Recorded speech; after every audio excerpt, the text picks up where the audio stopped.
பல்கால் குயிலினங்கள் கூவினான் பந்தார் விரலி உண்மை துணன் பேர் பாட செந்தாமரை கையால் சீரார்களை ஒலிப்ப வந்து திரவாய் ಮಹಿಂದೇಲೋರೆಂಬಾಯ್. ಈ ಪಾಶುರ ಮತ್ತು ನಾಳೆ ಪಾಶುರ ಎರಡು ಇದೆಯಲ್ಲ, ಅದು ತುಂಬ ಮುಖ್ಯವಾದ ಪಾಶುರಗಳು.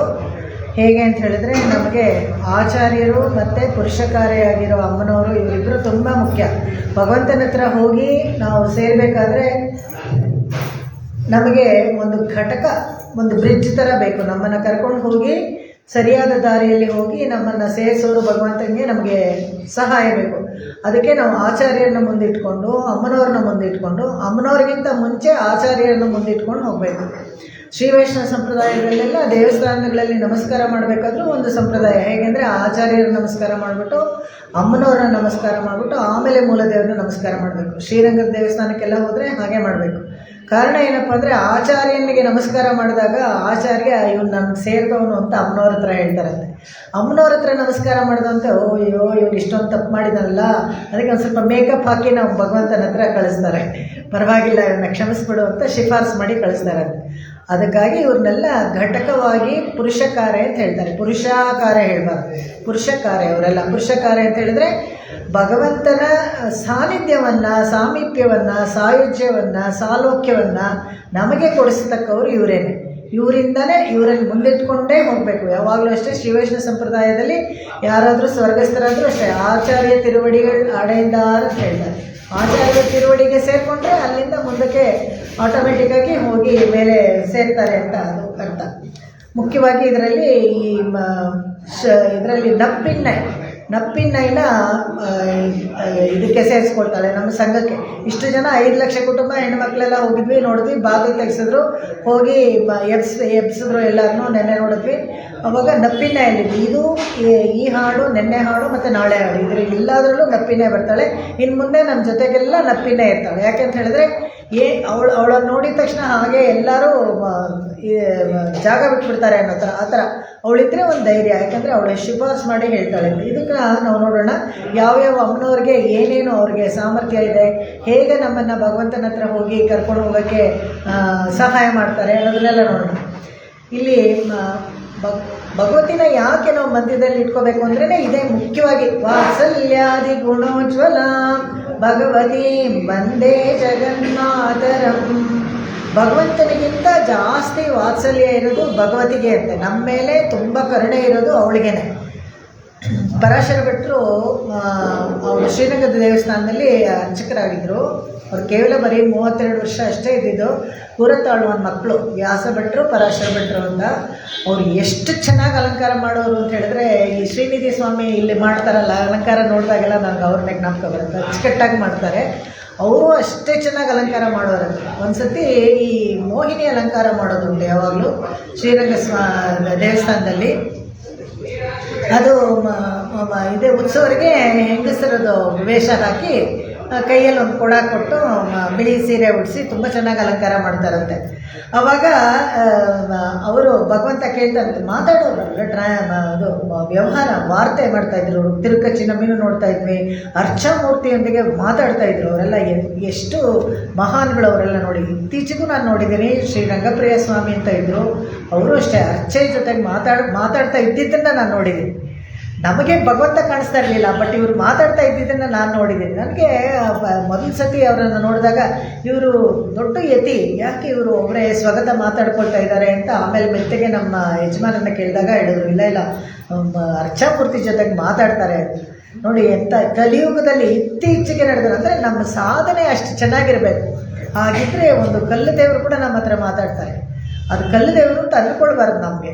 ಯಾವಾಗಲೂ ಅಷ್ಟೇ, ಯಾವ ವ್ಯವಸಾಯಾತ್ಮಿಕ ಬುದ್ಧಿ ಅಂತ ಹೇಗೆ ಭಗವಂತ ಭಗವದ್ಗೀತೆಯಲ್ಲಿ ಹೇಳ್ತಾರೋ, ಏನು ಕೆಲಸ ಮಾಡಿದ್ರು ಅದರಲ್ಲಿ ನಮ್ಮ ಮನಸ್ಸು ಲಯ ಆಗಿಬಿಡ್ಬೇಕು. ಆವಾಗ ತಕ್ಷಣ ಭಗವಂತ ಅಲ್ಲಿ ಪ್ರತ್ಯಕ್ಷ ಆಗ್ತಾನೆ. ಕಲಿಯುಗ ಆದರೆ ಯಾವ ಯುಗ ಆದರೆ ಅವನಿಗೆಲ್ಲ ಒಂದೇ. ಅವನಿಗೆ ಕಾಲದ ತತ್ವನೇ ಇಲ್ಲ, ಅವನಿಗೆ ವೈಕುಂಠದಲ್ಲಿ ಕಾಲದ ಇದೇ ಇಲ್ಲ ಅವನಿಗೆ. ಆ ಥರ ಇರಬೇಕಾದ್ರೆ ಇಲ್ಲಿ ವಾತ್ಸಲ್ಯಾದಿ ಗುಣ. ಅವಾಗ ಭಗವಂತ ಕೇಳ್ತಾನಂತೆ, ಹೇಗೆ ನನ್ನ ಡ್ರೆಸ್ಸು ಚೆನ್ನಾಗಿದೆಯಾ ಅಂತ ಕೇಳ್ತಾರಂತೆ. ಇವರೇ ಮಾಡಿದ್ದು ಅಲಂಕಾರ ಹೇಗಿದೆ ಅಂತ ಕೇಳ್ತಾರಂತೆ. ಅದಕ್ಕೆ ಅವ್ರು ಹೇಳ್ತಾರಂತೆ ಅಂತ. ಯಾಕೆ ಕೇಳ್ತಾರಂತೆ, ಯಾಕೆ ಏನೇ ಹೇಳು ಅಮ್ಮನವ್ರ ಕಣ್ಣಲ್ಲಿ ಕರುಣೆ ಇದೆಯಲ್ಲ ಅದು ನಿನ್ನ ಕಣ್ಣಲ್ಲಿ ಬರೋದಿಲ್ಲ ಅಂತ ಹೇಳ್ತಾರಂತೆ. ಎಷ್ಟೇ ಅಲಂಕಾರ ಮಾಡಿದ್ರು ನಿನ್ನ ಕಣ್ಣಲ್ಲಿ ಆ ಕರುಣೆ ಬರೋದಿಲ್ಲ ಅಂದರೆ ಆ ಥರ ವಾತ್ಸಲ್ಯ ಇವಳಿಗೆ. ಅಮ್ಮನವರೆಲ್ಲ ಹೇಗೆ ವಾತ್ಸಲ್ಯ ಅಂತ ಹೇಳಿದ್ರೆ, ನೋಡಿದ್ರೆ ತ್ರಿಜಟೆ ಮಾತ್ರ ಗಾಬರಿಯಾಗಿ ಅಯ್ಯೋ ನನ್ನ ಕನಸು ಬಿತ್ತು, ಈ ಥರ ರಾವಣ ಸತ್ತೋಗ್ತಾನೆ ಅಂತ ಹೆದರ್ಕೊಂಡೆ, ಇನ್ನಾಯಿತು ನಮ್ಮ ಕತೆ ಅಂತ ಹೇಳಿದಾಗ ತ್ರಿಜಟೆಗೆ ಮಾತ್ರ ಅಭಯ ಕೊಡಲಿಲ್ಲ. ಅಮ್ಮನವರು ನಕಶ್ಚಿತ್ ಅಪರಾಧಿತೆ, ಯಾರ ತಾನೇ ಅಪರಾಧ ಮಾಡೋದಿಲ್ಲ, ಅಷ್ಟಕ್ಕೂ ನೀವೇನು ಅಪರಾಧ ಮಾಡೇ ಇಲ್ಲ. ಯಾಕೆಂತ ಹೇಳಿದ್ರೆ ನೀವೆಲ್ಲನೂ ಕೆಲಸಕ್ಕೆ ಊಳಿಗ ಅಂತ ಹೇಳಿದ್ರೆ ಕೆಲಸಕ್ಕೆ ದುಡ್ಡಿಗೆ ಕೆಲಸ ಮಾಡ್ತಾ ಇರೋರು. ನಿಮ್ಮ ಕೆಲಸ ನೀವು ಕರೆಕ್ಟಾಗಿ ಮಾಡ್ತಾ ಇದ್ದೀರಾ, ನಿನಗೂ ಏನೂ ಆಗೋದಿಲ್ಲ, ನಿನ್ನ ಜೊತೆ ಇದ್ರಲ್ಲ ನಿನ್ನ ಸಖಿಯರಿಗೂ ಏನೂ ಆಗೋದಿಲ್ಲ, ತಗೋ ನೀನು ನಾನು ಅಭಯ ಕೊಟ್ಟಿದ್ದೀನಿ ಅಂತ ಹೇಳ್ತಾರೆ. ಕೇಳದೇನೆ ಅನುಗ್ರಹ ಮಾಡೋಳು ಅದು ವಾತ್ಸಲ್ಯ ಅಂತ. ತಾನಾಗೆ ಅನುಗ್ರಹ ಮಾಡೋಳು, ಕೇಳ್ದೇನೆ ಅನುಗ್ರಹ ಮಾಡೋಳು. ಎಲ್ಲಿ ಕೇಳ್ದೇನೆ ಅನುಗ್ರಹ ಮಾಡೋದು ಅಂದರೆ ಇನ್ನೂ ಒಂದು ಕಡೆ ಸುತೀಕ್ಷ್ಣರ ಆಶ್ರಮದಿಂದ ಬರ್ತಾ ಇರಬೇಕಾದ್ರೆ ಈ ರಾಕ್ಷಸನಿಗೆ ನೀನು ಯಾಕೆ ಇಷ್ಟೆಲ್ಲ ಆಯುಧ ಎಲ್ಲ ಇಟ್ಕೊಂಡು ಬಂದಿದೆಯಾ ಹೇಗಂದಿಲ್ಲ, ರಾಕ್ಷಸರೆಲ್ಲ ಬಂದರೆ ನಿರಸನ ಮಾಡಬೇಕು, ಅವುಗಳಿಗೆ ಇಷ್ಟ ಆಗೋದಿಲ್ಲ. ಸೀತೆಗೆ ಭಗವಂತ ಆ ಥರ ರಾಮಚಂದ್ರ ಅವತಾರದಲ್ಲಿ ಹೇಳಿದಾಗ ಸುಮ್ಮನೆ ಯಾಕೆ ರಾಕ್ಷಸನ್ನ ಕೊಲ್ಲಬೇಕು ಅಂತ ಹೇಳ್ತೀಯ ನೀನು, ಅವರು ನಮ್ಮ ಥರನೇ ಒಂದು ಜೀವ ತಾನೆ, ಅದನ್ನು ಯಾಕೆ ನಾವು ಕೊಲ್ಲಬೇಕು, ಅವ್ರ ಪಡೆಗೆ ಅವ್ರು ಇರ್ತಾರೆ, ನಮ್ಮ ಪಡೆಗೆ ನಾವು ಇರೋಣ, ಅವ್ರನ್ನ ಯಾಕೆ ಕೊಲ್ಲಬೇಕು ಅಂತ ಹೇಳಿದ್ರೆ ಅವಾಗ ಏನು ಹೇಳೋದಂತೆ, ಮಾತು ಕೊಟ್ಬಿಟ್ಟಿದ್ದೀನಿ ಅಂತಾನಂತೆ. ಅವಳಿಗೆ ಇಷ್ಟನೇ ಆಗೋದಿಲ್ಲ ಸೀತೆಗೆ, ಯಾಕೆ ಕೊಲ್ಲಬೇಕು ಅಂತಿಲ್ಲ. ಯಾವಾಗ ಮಾತು ಕೊಟ್ಟಿದ್ದಾನೆ ಅಂದರೆ ದೊಡ್ಡ ಪರಿಷತ್ ಮಾಡಿ ಬ್ರಹ್ಮರುದ್ರಾದಿಗಳೆಲ್ಲ ಸೇರಿ ತುಂಬ ಕಷ್ಟ ಆಗ್ತಾಯಿದೆ. ಜನಸ್ಥಾನದಲ್ಲಿ ಎಲ್ಲ ರಾಕ್ಷಸರನ್ನು ಯಾವ ಯಾಗನೂ ಮಾಡೋಕ್ಕೆ ಬಿಡ್ತಾ ಇಲ್ಲ. ಎಲ್ಲ ಋಷಿಗಳಿಗೆ ಕಿವಿ ಕಚ್ಚೋದು, ಕೈ ಕಚ್ಚಿಬಿಡೋದು, ಕಾಲು ಮುರಿದು ಬಿಡೋದು, ಈ ಥರ ಎಲ್ಲ ಮಾಡ್ತಾ ಇದ್ದಾರೆ. ಅಂಗವಿಕಲರಾಗ್ಬಿಟ್ರೆ ಋತ್ವಿಕಗಳು ಯಾಗ ಮಾಡೋ ಹೋಗಿಲ್ಲ, ಅವರನ್ನು ಕರೆಯೋಗೂ ಇಲ್ಲ, ನಿಮಂತ್ರಣಕ್ಕೂ ಕರೆಯೋ ಹಾಗಿಲ್ಲ ಅಂತ ಹೇಳ್ತಾರೆ. ವಿದುರರನ್ನು ಕರೆಯೋ ಹಾಗಿಲ್ಲ ನಿಮಂತ್ರಣಕ್ಕೆ ಅಂತ ಹೇಳ್ತಾರೆ. ಇದೆಲ್ಲ ಶಾಸ್ತ್ರದಲ್ಲಿ ಇರೋದು, ಆ ಥರ ಹೇಳ್ತಾರೆ. ಹಾಗಿರ್ಬೇಕಾದ್ರೆ ಅಂಗವಿಕಲರಾಗ್ಬಿಟ್ರೆ ಯಾಗ ಮಾಡೋಗಿಲ್ಲ. ಯಾಗಗಳು ಮಾಡದೆ ಹೋದರೆ ದೇವತೆಗಳಿಗೆ ಹವಿಸ್ಸೇನೂ ಹೋಗ್ತಾ ಇರಲ್ಲ.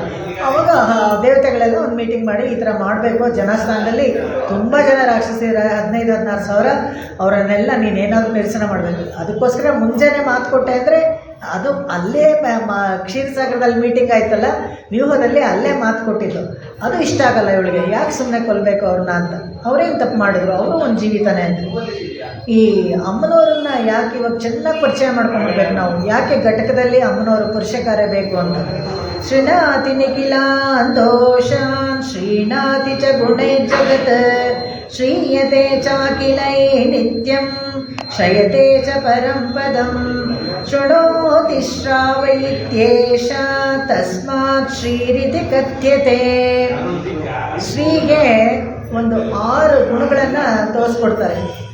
ಅದನ್ನೇ ಶೃಣಾತಿ ಅಂತ ಹೇಳಿದ್ರೆ ನಮ್ಮ ದೋಷಗಳನ್ನೆಲ್ಲ ಮರೆಸ್ತಾಳಂತೆ. ಭಗವಂತನ ಹತ್ರ ನಮ್ಮ ದೋಷಗಳನ್ನು ಮರೆಸೋದು ಒಂದು, ದೋಷಗಳನ್ನು ಕಳೆಯೋದು ಕೂಡ. ನಮ್ಮಲ್ಲಿ ಸ್ವಾಭಾವಿಕವಾಗಿ ದೋಷ ಇದ್ದರೆ ದೋಷ ಹೋಗೋ ಥರನೂ ಮಾಡ್ತಾಳೆ ಅವಳು. ಶ್ರೀನಾತಿ, ಅದೇ ಶ್ರೀನಾತಿ ನಿಖಿಲಾನ್ ದೋಷಾನ್ ಶ್ರೀನಾತಿ ಚ ಗುಣೈ ಜಗತ್. ಶ್ರೀನಾತಿ ಅಂತ ಹೇಳಿದ್ರೆ ಅವಳೇ ಸ್ವತಃ ಸಂಪನ್ಗುಣ, ತುಂಬ ಗುಣವುಳ್ಳವಳು. ಅದಕ್ಕೆ ಯಾಕೆ ಅವಳು ಪೂಜಾರ್ಹಳಾಗ್ತಾಳೆ ಅಂದರೆ ಅವಳ ಗುಣ ವಿಶೇಷ ಅಷ್ಟೊಂದಿದೆ, ತುಂಬ ಸದ್ಗುಣ ಉಳ್ಳವಳು ಅವಳು. ಶ್ರೀಯತೆ ಆಶ್ರಯಣೀಯಳು. ಗುಣ ಮಾತ್ರ ಇದ್ಬಿಟ್ರೆ ಸಾಲದು, ನಾವು ನಮಸ್ಕಾರ ಮಾಡಿದ್ರೆ ಅವ್ರು ನಮಗೆ ಕಾಪಾಡಬೇಕು. ಆಶ್ರಯ ಮಾಡ್ಬೋದು ಅವ್ರನ್ನ, ಅಂದರೆ ಆಶ್ರಯ ಮಾಡ್ಬೋದು, ಕಾಪಾಡೋ ಅಂತವಳು ಅವಳು. ಶ್ರಯತೆ ಅಂತ ಹೇಳ್ತಾರೆ. ಶ್ರಯತೆ ಅಂತ ಹೇಳಿದ್ರೆ ಅವಳನ್ನು ನಮಸ್ಕಾರ ಮಾಡಿದ್ರೆ ಏನು ಪ್ರಯೋಜನ ಬರುತ್ತೆ ಅಂದರೆ ಮೋಕ್ಷ ಕೊಡಿಸ್ತಾಳೆ ನಮಗೆ. ಮೋಕ್ಷದಲ್ಲಿ ಕೂಡ ಅವಳು ಸಿಗ್ತಾಳೆ, ಅವಳನ್ನು ಅಲ್ಲಿ ಪೂಜೆ ಮಾಡ್ಬೋದು ನಾವು. ವೈಕುಂಠದಲ್ಲಿ 3 ಅಮ್ಮನವರು ಇರ್ತಾರೆ, ಶ್ರೀ ಭೂ ನೀಳ, ಅಲ್ಲೂ ಅವಳು ಇರ್ತಾಳೆ. ಅದೇ ಶ್ರಯತೆ ಅನ್ನೋದು. ಶೃಣೋತಿ, ನಮ್ಮ ಪ್ರಾರ್ಥನೆಯನ್ನು ಕೇಳ್ತಾಳೆ. ಯಾರಾದರೂ ಮಾತಾಡ್ತಾ ಇದ್ದರೆ ಅವ್ರು ನಮ್ಮನ್ನು ಕೇಳಿಸ್ಕೊಳ್ದೇ ಹೋದರೆ, ಡೆಫ್ ಇಯರ್ಸ್ ಕೊಟ್ಟರೆ ಏನು ಪ್ರಯೋಜನ ಇಲ್ಲ. ಯಾರೇ ಆಗಲಿ, ಎಂಥವರೇ ಆಗಲಿ, ಅವ್ರು ಪ್ರಾರ್ಥನೆ ಮಾಡಿದ್ರೆ ಕೇಳಿಸ್ಕೊತಾಳಂತೆ. ಇದು ನೋಡಿ ಕೇಳಿಸ್ಕೊತಾಳೆ, ಇದೆಲ್ಲ ಇದರಲ್ಲಿ ಹೇಳಿದ್ರೆ ನಮಗೆ ಇನ್ನೊಂದು ಸತಿ ಹೋಗಿ ದೇವಸ್ಥಾನದಲ್ಲಿ ನಮಸ್ಕಾರ ಮಾಡಿದ್ರೆ ಕೇಳಿಸ್ಕೊತಾ ಇದ್ದಾಳೆ ಅಮ್ಮನವರು ಅಂತ ನಮಗೆ ಆ ಭಾವನೆ ಬರುತ್ತೆ. ಅದನ್ನು ಹೇಳೋದು ಶೃಣೋತಿ, ಕೇಳಿಸ್ಕೊಳ್ಳೋದು ಮಾತ್ರ ಅಲ್ಲ, ಶ್ರಾವಯತಿ, ಭಗವಂತನ ಕಿವಿನೂ ತಿರುಗಿಸ್ಬಿಟ್ಟು ನೀನು ಕೇಳ್ಕೊ, ಅವಳು ಎಷ್ಟು ಕಷ್ಟದಲ್ಲಿದ್ದಾರೆ ನೋಡು ಅಂತ ಕಿವಿ ಹಿಂಡೋದೊಂದು ಬಾಕಿ. ನೀಳೆ ಕಿವಿ ಹಿಂಡ್ತಾಳಂತೆ ಅಂತ ಹೇಳೋದು. ಯಾವಾಗ ಅಂತ ಹೇಳಿದ್ರೆ ಆಂಡಾಳು ಅದನ್ನು ಹೇಳ್ತಾಳೆ, ನಮಗೆ ಪರವಾಗಿಲ್ಲ, ನಪ್ಪಿಂದೆ ನಮ್ಮ ಜೊತೆಗೆ ಬಂದ್ಬಿಟ್ಮೇಲೆ ಕೃಷ್ಣನ ಕಿವಿ ಹಿಂಡಿ ಎಬ್ಬಿಸ್ತಾಳೆ ಅವಳು. ಅದಕ್ಕೆ ಈ ಹಾಡಲ್ಲಿ ನಪ್ಪಿನೈನ ಘಟಕ ಸ್ಥಾನದಲ್ಲಿಟ್ಟು ಇದು ಮಾಡೋದು. ಇದಿಷ್ಟು ಶ್ರೀ ಗುಣಗಳು. ಶ್ರೀ ಅಂತೆಲ್ಲ ಹೇಳ್ತೀವಿ, ಲಕ್ಷ್ಮಿ ಅಂತೆಲ್ಲ ಹೇಳ್ತೀವಿ. ಅವಳ ಗುಣಗಳೇನು ಅಂದರೆ ಇದಿಷ್ಟು 6 ಗುಣಗಳು. ಈ ಶ್ಲೋಕನೂ ಬೇಕಾದರೆ ಆಮೇಲೆ ನಾನು ಫಾರ್ವರ್ಡ್ ಮಾಡ್ತೀನಿ, ನೀವು ಬೇಕಾದರೆ ಅದನ್ನ ಬರ್ಕೊಳ್ಬೋದು, ಅಷ್ಟು ಚೆನ್ನಾಗಿದೆ ಇದು. ಅಮ್ಮನವ್ರ ಗುಣಗಳನ್ನೆಲ್ಲ ಹೇಳೋ ಅಂಥದ್ದು. ಈ ಒಂದೊಂದೂ ಇದರಲ್ಲಿ ದಯಾಶತಕದಲ್ಲಿ ತುಂಬ ಚೆನ್ನಾಗಿ ಶ್ರೀ ಭೂ ನೀಳ ಇವರೆಲ್ಲ ಗುಣಗಳನ್ನು ಇದು ವೇದಾಂತ ದೇಶಿಕರು ತುಂಬ ಚೆನ್ನಾಗಿ ಹೇಳ್ಕೊಂಡು ಬಂದಿದೆ. ಸಮಸ್ತ ಜನನೀ ವಂದೇ ಚೈತನ್ಯಸ್ತನ್ಯದಾಯಿನಿ ಶ್ರೇಯಸಿ ಶ್ರೀನಿವಾಸಸ್ಯ ಕರುಣಾಮಿವ ರೂಪಿಣಿ. ಎಲ್ಲ ಚೇತನಗಳಿಗೂ ಯಾರು ಹಾಲು ಉಡಿಸ್ತಾರೆ? ಆಯಾ ಮರಿಗಳಿಗೆ ಆಯಾ ತಂದೆ ತಾಯಿಗಳು ಅವು ಹಾಲು ಉಡಿಸ್ತಾರೆ. ಹಾಲು ಕುಡಿದೇ ಇರೋಕ್ಕೂ ಒಂದು ಚೇತನ ಇರುತ್ತಲ್ಲ, ಅದಕ್ಕೆ ಯಾರು ಶಕ್ತಿ ಕೊಡ್ತಾರೆ ಅಂದರೆ ಸಮಸ್ತ ಜನನೇ, ಎಲ್ಲರಿಗೂ ತಾಯಿ ಅಮ್ಮನವರೇ. ಅದನ್ನು ಇಲ್ಲಿ ಹೇಳ್ತಾರೆ. ಲಕ್ಷ್ಮಿ ಎಲ್ಲರಿಗೂ ಚೇತನವನ್ನು ತುಂಬೋಳು. ಚೇತನ ಇಲ್ಲದೆ ಹೋದರೆ, ಒಪ್ಪಿಲ್ಲದೆ ಹೋದರೆ ನಮ್ಗೇನು ಕೆಲಸ ಮಾಡೋಕ್ಕೂ ಆಗೋದಿಲ್ಲ. ಚೇತನ ತುಂಬೋಳು ಈ ಲಕ್ಷ್ಮಿ ಅಂತ ಹೇಳ್ತಾರೆ. ಆಮೇಲೆ ಭೂದೇವಿಗೆ ಏನಪ್ಪ ಅಂತ ಹೇಳಿದ್ರೆ ಅವಳು ಅದರಲ್ಲಿ ಭೂದೇವಿ ಶ್ರೀದೇವಿ ಏನು ಮಾಡ್ತಾಳೆ ಅಂದರೆ ನಮಗೆ ಜ್ಞಾನ ಕೊಡ್ತಾಳೆ, ಚೇತನವನ್ನು ತುಂಬಿ ಜ್ಞಾನವನ್ನು ಕೊಡ್ತಾಳೆ. ಜ್ಞಾನ ಕೊಟ್ಟು ಏನು ಮಾಡ್ತಾಳೆ ಅಂದರೆ ಶರಣಾಗತಿ ಮಾಡ್ಕೊಳ್ಬೇಕು ನಮ್ಮ ಮನಸ್ಸು ನಮಗೆ ಬರೋ ಥರ ಮಾಡ್ತಾಳೆ. ಮಾಡಿ ಯಾರ ಮೂಲಕ ಮಾಡ್ತಾಳೆ ಅಂದರೆ ಭೂದೇವಿ ಮೂಲಕ ಮಾಡ್ತಾಳೆ. ಯಾಕಂದರೆ ಭೂದೇವಿ ಹೇಳ್ತಾಳೆ, ನೋಡು ಇವನ್ನ ಕಳಿಸ್ತಾ ಇದ್ದೀನಿ, ಇವನನ್ನು ಕ್ಷಮೆ ಮಾಡಬೇಕು. ಯಾಕಂದರೆ ಕ್ಷಮೆ ಗುಣ ಭೂದೇವಿಗೆ ತುಂಬ ಇರೋದು. ಎಂಥ ಇದರಲ್ಲಿ ಕ್ಷಮೆಯ ವಾರಣಮ್ಯಯ ಆನೆ ಗಾತ್ರದ ಕ್ಷಮೆ ಗುಣ ಇದೆ ಅಂತ ಹೇಳಿದ್ರೆ ಶಾಂತಿ ಗುಣ, ಅದನ್ನು ಹೇಳ್ತಾರೆ ಅವಾಗ. ಆಮೇಲೆ ನೀಲಾದೇವಿ, ಇವರಿಬ್ಬರು ಹೋಗಿ ನೀಲಾದೇವಿ ಹತ್ರ, ಶ್ರೀದೇವಿ ನಮಗೆ ಜ್ಞಾನ ಕೊಟ್ಟಲು, ಭೂದೇವಿ ಕ್ಷಮೆ ಮಾಡಿ ನೀಲಾದೇವಿ ಹತ್ರ ಇಡ್ತಾರಂತೆ. ನೀಲಾದೇವಿ ಏನು ಮಾಡ್ತಾಳೆ ಅಂದರೆ ಖುದ್ದಾಗಿ ಕರ್ಕೊಂಡು ಹೋಗಿ ಏನಾದರೂ ದೋಷ ಇದ್ದರೆ ಭಕ್ತ ದೋಷೇಶ್ವದರ್ಶನ ದಯಾಶತಕದಲ್ಲಿ ಅದನ್ನ ಹೇಳ್ತಾರೆ.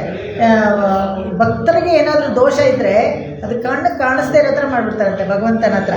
ಆ ಥರ ಮಾಡೋ ಒಂದು ಗುಣ ಈ 3 ಜನ ಅಮ್ಮನವ್ರು ಯಾಕೆ ಬೇಕು ಅಂದರೆ ಇದಿಷ್ಟು ಕೆಲಸ ಅವ್ರು ಮಾಡ್ತಾರೆ ನಮಗೆ. ಈ ಥರ ಮಾಡಿ ನಮ್ಮನ್ನು ಪ್ರಿಪೇರ್ ಮಾಡೋದು, ಮೇಕಪ್ ಮಾಡಿ ಭಗವಂತನ ಮುಂದೆ ನಿಲ್ಲಿಸ್ತಾರೆ ಅಂತ ಹೇಳ್ತಾರಲ್ಲ, ಆ ಥರ ನಮ್ಮನ್ನು ಪ್ರಿಪೇರ್ ಮಾಡಿ ಕಳಿಸ್ತಾರೆ. ಈ ಇದರಲ್ಲಿ ನೀಲಾದೇವಿ ಈ ನಪ್ಪಿನೈ ಅಂತ ಹೇಳ್ತಾರಲ್ಲ, ಈ ನಪ್ಪಿನೈ ಯಾರು ಅಂತ ಸ್ವಲ್ಪನೇ ತಿಳ್ಕೊಂಡು, ಯಾಕಂದರೆ ಅಷ್ಟೊಂದು ಕೊಂಡಾಡ್ತಾರಲ್ಲ ಈ ಇದರಲ್ಲಿ ಅಂತ ಹೇಳ್ಬಿಟ್ಟು ನೋಡಿದ್ರೆ ಈ ನಪ್ಪಿನೈ ಬೇರೆ ಯಾರೂ ಇಲ್ಲ, ನೀಲಾದೇವಿ ಅಂಶ. ನೀಲಾದೇವಿ ಅಂಶನೇ ಕುಂಭಕ ಅಂತ ಹೇಳ್ತಾರೆ, ನಂದಕ ಅಂತ ಹೇಳ್ತಾರೆ, ಕುಂಭಭೋಜ ಅಂತ ಹೇಳ್ತಾರೆ. ಯಶೋದೆ ಅಣ್ಣ, ಅವಳ ಮಗಳಾಗಿ ಇಲ್ಲಿ ಹುಟ್ಟಿರ್ತಾಳೆ, ಇಲ್ಲಿ ಬೃಂದಾವನದಲ್ಲಿ ಹುಟ್ಟಿರ್ತಾಳೆ. ಈ ನಪ್ಪಿನೈ ಮದುವೆ ಎಲ್ಲ ಅಂತ ನೋಡಿದ್ರೆ ಅದೆಲ್ಲೂ ಭಾಗವತದಲ್ಲೆಲ್ಲ ನಮ್ಗೆ ಸಿಗೋದಿಲ್ಲ. ನಪ್ಪಿನೈ ಮದುವೆ ಮಾಡಿಕೊಂಡು ಕೃಷ್ಣನ್ನ ಯಾವಾಗಲೂ ನಪ್ಪಿನೈ ಜೊತೆಗಿದ್ದ, ಆಟ ಆಡ್ತಾ ಇದ್ದ, ಮಲ್ಕೊಂಡಿದ್ದ ಅಂತೆಲ್ಲ ಇವಾಗ ನಾವು ಹೇಳ್ತೀವಲ್ಲ, ನಪ್ಪಿನೈ ವಕ್ಷಸ್ಥಳದ ಮೇಲೆ ಮಲ್ಕೊಂಡಿದ್ದ, ಹೇಳಲಿಲ್ಲ ಅಂತೆಲ್ಲ. ಆ ಥರ ಹಾಗೆ ನೋಡಿದ್ರೆ ಮದುವೆ ಅಂತ ಎಲ್ಲೂ ಭಾಗವತದಲ್ಲಿ ಉಲ್ಲೇಖ ಆಗಿಲ್ಲ. ಹಾಗಾದರೆ ಇವರು ಯಾರು, ಹೇಗೆ ಇದು ನಮಗೆ ಬರುತ್ತೆ ಅಂತ ಹೇಳಿದ್ರೆ, ಇದು ವಿಷ್ಣು ಧರ್ಮ ಅಂತ ಇದೆ, ವಿಷ್ಣು ಧರ್ಮದಲ್ಲಿ ಬರುತ್ತೆ, ಅದರಲ್ಲಿ ಹೇಳಿದ್ದಾರೆ. ಅದರಲ್ಲಿ ಹೇಳಿದೆ ಅಂತ ಹೇಳ್ಬಿಟ್ಟು ಅಪ್ಪಯ್ಯ ದೀಕ್ಷಿತರು ಯಾದವಾಭ್ಯುದಯ ಅಂತ ಒಂದು ಗ್ರಂಥ ದೇಶಿಕರದು, ಆ ಯಾದವಾಭ್ಯುದಯದಲ್ಲಿ ಪೂರ್ತಿ ಭಾಗವತವನ್ನು ಸಂಸ್ಕೃತದಲ್ಲಿ ಬರೆದಿದ್ದಾರೆ. ತುಂಬ ಸುಂದರ ಬಾಲಲೀಲೆಗಳು ಎಲ್ಲವನ್ನು ಕಂಪ್ಲೀಟ್ ಭಾಗವತವನ್ನು ಯಾದವಾಭ್ಯುದಯದಲ್ಲಿ ಬರೆದಿದ್ದಾರೆ. ಅದರಲ್ಲಿ ಅದರ ವ್ಯಾಖ್ಯಾನ ಮಾಡಬೇಕಾದ್ರೆ ಅಪ್ಪಯ್ಯ ದೀಕ್ಷಿತರು ಅವಾಗ ಅದರಲ್ಲಿ ಬರುತ್ತೆ ನಪ್ಪಿನೈ ಬಗ್ಗೆ, ಅವ್ರ ಮದುವೆ ಬಗ್ಗೆ ಉಲ್ಲೇಖ ಎಲ್ಲನೂ ಯಾದವಾಭ್ಯುದಯ ಇದರಲ್ಲಿ ಅವರು ಅಪ್ಪಯ್ಯ ದೀಕ್ಷಿತರು ಬರೆದಿರೋದು. ಹಾಗಾಗಿ ನಮ್ಮವರೆಗೂ ಬರುತ್ತೆ. ಯಾಕಂದರೆ ಎಲ್ಲವನ್ನ ವಿಷ್ಣು ಧರ್ಮ ಪ್ರತಿಯೊಂದು ಎಷ್ಟೊಂದು ಗ್ರಂಥಗಳಿದೆ, ಎಲ್ಲನೂ ನೋಡಿದಾಗ ಕೃಷ್ಣ ಮತ್ತು ನಪ್ಪಿನೈ ಬಗ್ಗೆ ನೋಡಬೇಕಂದ್ರೆ ಭಾಗವತದಲ್ಲಿ ನೋಡ್ತೀವಿ, ಇಲ್ಲದ್ರೆ ಮಹಾಭಾರತದಲ್ಲಿ ನೋಡ್ತೀವಿ, ಅಲ್ಲೆಲ್ಲೂ ನಮಗೆ ಸಿಗೋದಿಲ್ಲ ಈ ವಿಷಯ. ಇದೇ ಥರನೇ ರಾಧೆಯೂ ಅಷ್ಟೇ. ರಾಧೆಯೂ ನಿಗೂಢವಾದ ಒಂದು ಕ್ಯಾರೆಕ್ಟರು. ಹೇಗೆ ಅಂದರೆ ಕೃಷ್ಣನಿಗಿಂತ ದೊಡ್ಡವಳು ಅವಳು, ಕೃಷ್ಣನಿಗಿಂತ ದೊಡ್ಡವಳು. ಬಟ್ ರಾಧೆನ ಎಷ್ಟು ಕೊಂಡಾಡ್ತಾರೆ ಅಂದರೆ ಯಾವಾಗಲೂ ರಾಧಾಕೃಷ್ಣ ಅಂತಲೇ ಹೇಳ್ತೀವಿ. ನೋಡಿ, ರಾಧಾಕೃಷ್ಣನ ಮದುವೆ ಅಂತ ಅಲ್ಲಿ ಎಲ್ಲೂ ಆಗಿಲ್ಲ. ಹೇಗೆ ಅಂದರೆ ಒಂದು ಫಿಕ್ಟಿಷಿಯಸ್ ಫಿಕ್ಟಿಷಿಯಸ್ ಕ್ಯಾರೆಕ್ಟರ್ ಅಂತ ಆ ಥರ. ಆ ರಾಧೇನೂ ಈ ನೀಳೇನೂ ಹೆಚ್ಚು ಕಡಿಮೆ ಒಂದೇ ಥರ ಕ್ಯಾರೆಕ್ಟರ್. ಹೇಗೆ ಅಂತ ಹೇಳಿದರೆ ಒಂದೇ ಊರಲ್ಲಿ ಬೆಳೆದವರು ಯಾವಾಗಲೂ ಕೃಷ್ಣನ ಮನೇಲೇ ಇರ್ತಾಯಿದ್ರಂತೆ. ಯಾರು ಈ ನಪ್ಪಿನೈ ಕೂಡ ಇರೋಳು. ಆಮೇಲೆ ಇವಳು ತುಂಬ ಸುಂದರಿಯಾಗಿದ್ಲು ನಪ್ಪಿನೈ. ಅವಳಿಗೆ ದೊಡ್ಡ ಕೂದಲು ಮತ್ತು ಕಪ್ಪಗಿದ್ರು, ತುಂಬ ಬ್ಯೂಟಿಫುಲ್ ಆಗಿದ್ಲು ಅವಳು. ಅಷ್ಟು ಚೆನ್ನಾಗಿದ್ಲು ಅಂತ ಹೇಳಿದ್ರೆ ಅವ್ರ ಮನೆ ಮುಂದೆ ಎಲ್ಲ ಯಾವಾಗಲೂ ಹುಡುಗರು ಓಡಾಡಿಕೊಂಡು ಗಸ್ತು ಹೊಡಿಯೋರಂತೆ. ಏನಾದರೂ ಮಾಡಿ ಇದನ್ನು ತಡಿಬೇಕು ಅಂದ್ಬಿಟ್ಟು ಕುಂಭಭೋಜ ಏನು ಮಾಡ್ತಾನೆ, ಅವನು ಈ ಸಂತೆಯಲ್ಲಿ ವೃಷಭಗಳನ್ನು ಮಾರ್ತಾ ಇರ್ತಾರೆ, ಒಂಥರ ದೊಡ್ಡಗೆ ಹತ್ರಕ್ಕಿರೋ ವೃಷಭಗಳು. ಸರಿ, ಅದಂತಂದು ಮನೆ ಮುಂದೆ ಕಟ್ಟಿಬಿಟ್ರೆ ಯಾರು ಬರೋದಿಲ್ಲ ಅಂತ ಹೇಳ್ಬಿಟ್ಟು ತೊಗೊಂಡು ಬಂದು ಕಟ್ತಾನೆ. ಕಟ್ಟಿದ ಮೇಲೆ ಗೊತ್ತಾಗುತ್ತೆ ಏನಂದರೆ ಆ ವೃಷಭಗಳು ಸಾಮಾನ್ಯವಾದ ವೃಷಭಗಳಲ್ಲ, ಉಸಿರು ಬಿಡಬೇಕಾದ್ರೆ ಬೆಂಕಿ ಮತ್ತು ಕಣ್ಣೆಲ್ಲ ಕೆಂಪು ಕೆಂಡ ಥರ ಇರುತ್ತಂತೆ. ಇವು ತರೋವಾಗ ಸಾಧಾರಣವಾಗಿ ಇತ್ತಲ್ಲ, ಇಲ್ಲಿ ಬಂದ ಮೇಲೆ ಹಿಂಗಾಗ್ಬಿಟ್ಟಿವೆ ಅಂತ ಹೇಳಿದ್ರೆ, ಕಾಲನೇಮಿ ಅನ್ನೋ ರಾಕ್ಷಸನ್ನ ನಾರಾಯಣ ಕೊಂದಾಗ ಅವನಿಗೆ 7 ಜನ ಮಕ್ಕಳು ಇರ್ತಾರಂತೆ. ಅವರು ಈ ಕೃಷ್ಣನ ಮೇಲೆ ಸೇರಿ ತೀರಿಸ್ಕೊಳ್ಳೋಕ್ಕೋಸ್ಕರ ಈ ಥರ ವೃಷಭ ರೂಪದಲ್ಲಿ ಬಂದಿರ್ತಾರೆ. ಇವನು ಅಂಗಳದಲ್ಲಿ ಕಟ್ಟಿಬಿಟ್ಟಿದ್ದಾನೆ. ಹೆದರ್ಪುಕ್ಕ ಅಂದರೆ ಹೆದರ್ಪುಕ್ಕ ಈ ಕುಂಭಭೋಜನಿಗೆ, ಅವನಿಗೆ ಹೊರಗಡೆ ಬರೋಕ್ಕೆ ಭಯ. ಅದಕ್ಕೆ ಏನು ಮಾಡ್ತಾನೆ, ಹೇಗಾದರೂ ಇದನ್ನು ನಿರಸನ ಮಾಡಬೇಕು, ನನಗೂ ಹತ್ರ ಹೋಗೋಕ್ಕಾಗ್ತಾ ಇಲ್ಲ. ಅದಕ್ಕೋಸ್ಕರ ಏನು ಮಾಡ್ತಾನೆ, ಯಾರು ಇದನ್ನು ಹೆಡೆ ಕುರಿತು ಕೂಗುದಾರ ಹಾಕಿ ನಿರಸನ ಮಾಡ್ತಾರೋ ಅವ್ರಿಗೆ ನಪ್ಪಿನೆಯನ್ನು ಕೊಡ್ತೀನಿ ಮದುವೆಯಲ್ಲಿ ಅಂತ ಹೇಳಿಬಿಟ್ಟು ಅನೌನ್ಸ್ ಮಾಡ್ತಾನೆ. ಹಾಗಾಗಿ ಕೃಷ್ಣ ಬಂದು ಆ ಸಪ್ತ ವೃಷಭಗಳನ್ನು ನಿರಸನ ಮಾಡಿ ನಪ್ಪಿನೆಯನ್ನು ಮದುವೆ ಮಾಡ್ಕೊಳ್ಳೋದು. ಹೀಗಾಗಿ ಇವರಿಬ್ಬರು ಜೋಡಿ ಇಲ್ಲಿರುತ್ತೆ, ಇವ್ರ ಮನೆಗೆ ಇಲ್ಲಿ ಬರ್ತಾ ಇರ್ತಾರೆ. ಈ ನಪ್ಪಿನೆಗೆ ಏನೋ ಒಂದು ವಿಶೇಷ ಅಂತ ಹೇಳಿದ್ರೆ, ಈ ಭಗವಂತನಿಗೆ ಉಪಾಯ ಉಪೇಯ ಇದೆಲ್ಲ ಸ್ವಲ್ಪ ಟೆಕ್ನಿಕಲ್ ಟರ್ಮ್ಸ್ ಇರುತ್ತೆ ನೋಡ್ಕೊಳ್ಳಿ. ಭಗವಂತನನ್ನ ಹೋಗಿ ನಾವು ಸೇರಬೇಕಾದ್ರೆ ಉಪಾಯ ಮಾಡಬೇಕು. ಏನಂದರೆ ಯಾವುದಾದ್ರೂ ಪ್ರಪತ್ತಿನೋ ಒಂದು ಮಾರ್ಗ, ಅದು ಉಪಾಯ ಅಂತ ಹೇಳ್ತಾರೆ. ಉಪೇಯ ಏನಪ್ಪ ಅಂತ ಹೇಳಿದ್ರೆ ಭಗವಂತನೇ ಉಪೇಯ. ಹೇಗೆಂದರೆ ಅವನೇ ನಮಗೆ ಬುದ್ಧಿ ಕೊಡಬೇಕು, ಅವನೇ ಸಂಕಲ್ಪ ಮಾಡಬೇಕು, ಅವನೇ ನಮಗೆ ಆಚಾರ್ಯರನ್ನು ಏರ್ಪಡಿಸ್ಕೊಡ್ಬೇಕು. ಶಕ್ತಿ ಸಾಮರ್ಥ್ಯ ತಡೆಯಲ್ಲೇ ಒಂದು ಕಾರ್ಯಕ್ರಮ ನಡೀಬೇಕಾದ್ರೂ ಅವನೇ ನಮಗೆ ಇದು ಮಾಡಬೇಕು. ಅದಕ್ಕೆ ಉಪೇಯನೂ ಅವನೇ. ಭಗವಂತನಿಗೆ 2 ಉಕಾರ ಇರೋದು, ಆದರೆ ಅಮ್ಮನವರಿಗೆ ಈ ನೀಳೆಗೆ 3 ಹೇಳ್ತಾರೆ. ಅಮ್ಮನವರಿಗೆ ಘಟಕ ಸ್ಥಿತಿಯಲ್ಲಿರೋದು. ಈ ಮುಂದಿನ ನೆಕ್ಸ್ಟ್ ಹಾಡಲ್ಲಿ ತಿರುವೆ ತುಳಲೆಯ ಅಂತ ನೀಳಾನ ತಿರುವೆ ಅಂತಲೇ ಡೈರೆಕ್ಟಾಗಿ ಹೇಳ್ಬಿಡ್ತಾಳೆ ಆಂಟೋಳು. ಲಕ್ಷ್ಮಿ ಅಂಶನೇ ನೀಳಾದೇವಿ ಅಂತ ಕ್ಲೀನಾಗಿ ನೆಕ್ಸ್ಟ್ ಹಾಡಲ್ಲಿ ನಮಗೆ ತೋರಿಸ್ಕೊಡ್ತಾಳೆ. ಅಲ್ಲಿವರೆಗೂ ನಮಗೆ ನೀಳೇ ಪರಿಚಯ ಆಗಬೇಕು. ಯಾಕೆ ಇವಳೊಬ್ಳು ಯಾರು ಎಕ್ಸ್ಟ್ರಾ, ನಮ್ಗೆ ಯಾಕೆ ಬೇಕು ಅಂತ. ಶ್ರೀದೇವಿ ಭೂದೇವಿ ಉಭಯನಾಚ್ಯಾರ ಯಾವಾಗಲೂ ನಾವು ನೋಡ್ತೀವಲ್ಲ, ಈ ನೀಳೆ ಯಾರು, ಇವಳು ಯಾಕೆ ನಮಗೆ ಬೇಕು ಅಂತ ಹೇಳಿದಾಗ ಇಲ್ಲಿ ನಿಮಗೆ ಅವ್ರ ಪರಿಚಯ ಮಾಡಬೇಕಾಗುತ್ತೆ. ಅದಕ್ಕೋಸ್ಕರ ಈ ಪರಿಚಯ. ಇವಳೇನಪ್ಪ ಅಂತ ಹೇಳಿದ್ರೆ ಆಕಾರತ್ರಯ ಸಂಪನ್ನೆ ಇವಳು 3 ಗುಣ. ಯಾಕಂದರೆ ಇವಾಗ ಉಕಾರ ನಾವೇನು ಹೇಳಿದ್ವಿ, ಉಪಾಯ ಉಪೇಯ ಅಂತ ಹೇಳಿದ್ವಲ್ಲ, ಅದು ಅಷ್ಟೇ ಅಲ್ಲದೇ ಪುರುಷಕಾರಿಯಾಗಿರೋಕ್ಕೆ ನಮಗೆ ಅಮ್ಮನವ್ರು ಬೇಕು. ಪುರುಷಕಾರ್ಯ ಅಂದರೆ ಮಧ್ಯದಲ್ಲಿ ನಮಗೆ ಮೀಡಿಯೇಟರ್ ಥರ ಬೇಕು. ಇದು ಭಗವಂತ ಮಾಡೋದಿಲ್ಲ. ಅವನಿಗೆ 2 ಗುಣ ಇದೆ, ಆದರೆ ಅಮ್ಮನವ್ರಿಗೆ 3 ಗುಣನೂ ಇದೆ. ಉಪಾಯನೂ ಅವಳೆ, ಉಪೇಯನೂ ಅವಳೆ, ಪುರುಷಕಾರ್ಯನೂ ಅವಳೆ. ಇದು ಮಾತ್ರ ಅವಳಿಗೆ ಎಕ್ಸ್ಟ್ರಾ ಇದು. ಹಾಗಾಗಿನೇ ಯಾರು ಅಮ್ಮನವ್ರನ್ನ ಉಪಾಸನೆ ಮಾಡ್ತಾರೋ ಬೇಗ ಹೋಗಿ ಭಗವಂತನ ಹತ್ರ ಸೇರ್ಕೊಳ್ಬೋದು, ತುಂಬ ಸುಲಭ. ಯಾಕಂದರೆ ಅವಳ ಹಿಂದೆ ಸೆರಗು ಮುಚ್ಕೊಂಡು ಎಲ್ಲ ಮಕ್ಕಳು ತಪ್ಪುಗಳು ಮಾಡಿದ್ರೆ ಇದು ಮಾಡ್ತಾರಲ್ಲ, ಅದೇ ಥರನೇ ನಮ್ಮನ್ನು ಅವಳು ಕಾಪಾಡೋದು ವಾತ್ಸಲ್ಯನೂ ಅವಳಿಗೆ ತುಂಬ ಇದೆ. ಹಾಗೆ ಇಲ್ಲಿ ಈ ಹಾಡನ್ನು ಬರುತ್ತೆ. ಇವಾಗ ಪ್ರತಿ ಪದಾರ್ಥಗಳನ್ನು ನೋಡ್ಕೊಂಡು ಹೋಗೋಣ. ಒಂದು ಮದ ಹಳಿತ ಓಡಾದ ತೋಳ್ವಲಿಯನ್ ಒಂದು ಅಂತ ಹೇಳಿದ್ರೆ, ಈ ಮದಜಲ ಸುರಿತಾ ಇರುತ್ತಂತೆ ಆನೆಗಳಿಗೆಲ್ಲ.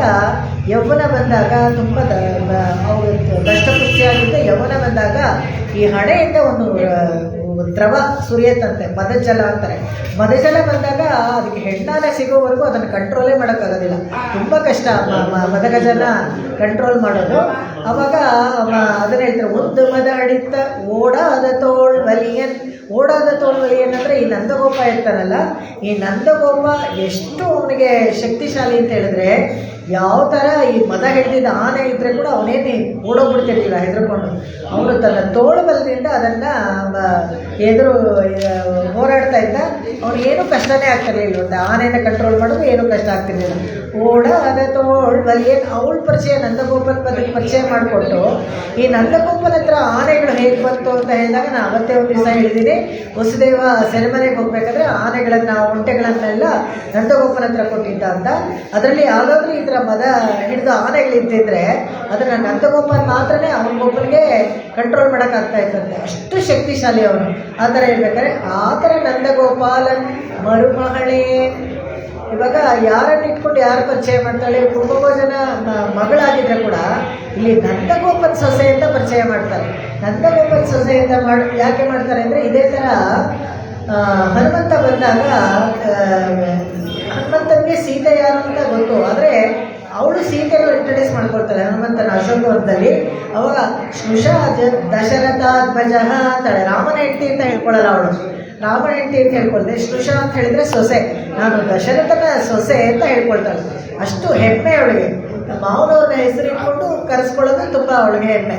ಆ ಥರ ಹೇಳ್ತಾರೆ. ಅದೇ ಥರ ಇಲ್ಲಿ ನಂದ ಗೋಪಾಲನ್ ಮರುಮಗಳೇ ನಪ್ಪಿಣ್ಣಾಯ್ ಹೀಗೆ ಹೇಳಿದ್ರೆ ನಿಮ್ಗೆ ಏನು ಇವಾಗ ಗೊತ್ತಾಗಬೇಕು ಅಂದರೆ, ಹೇಗೆ ಸೀತೆ ಹೇಳಿದ್ಲೋ ಅದೇ ಥರ ಇಲ್ಲಿ ನಪ್ಪಿಣ್ಣಯ್ಯಗೆ ನಂದಗೋಪಾಲನ್ ಸೊಸೆ ಅಂತ ಹೇಳಿದ್ರೆ, ಸೀತೆನೂ ಲಕ್ಷ್ಮೀ ಅಂಶ, ಇವಳು ನೀಳೇನು ಲಕ್ಷ್ಮೀ ಅಂಶ ಅಂತ ಇಲ್ಲೇನೇ ಖಾತ್ರಿ ಆಗುತ್ತೆ.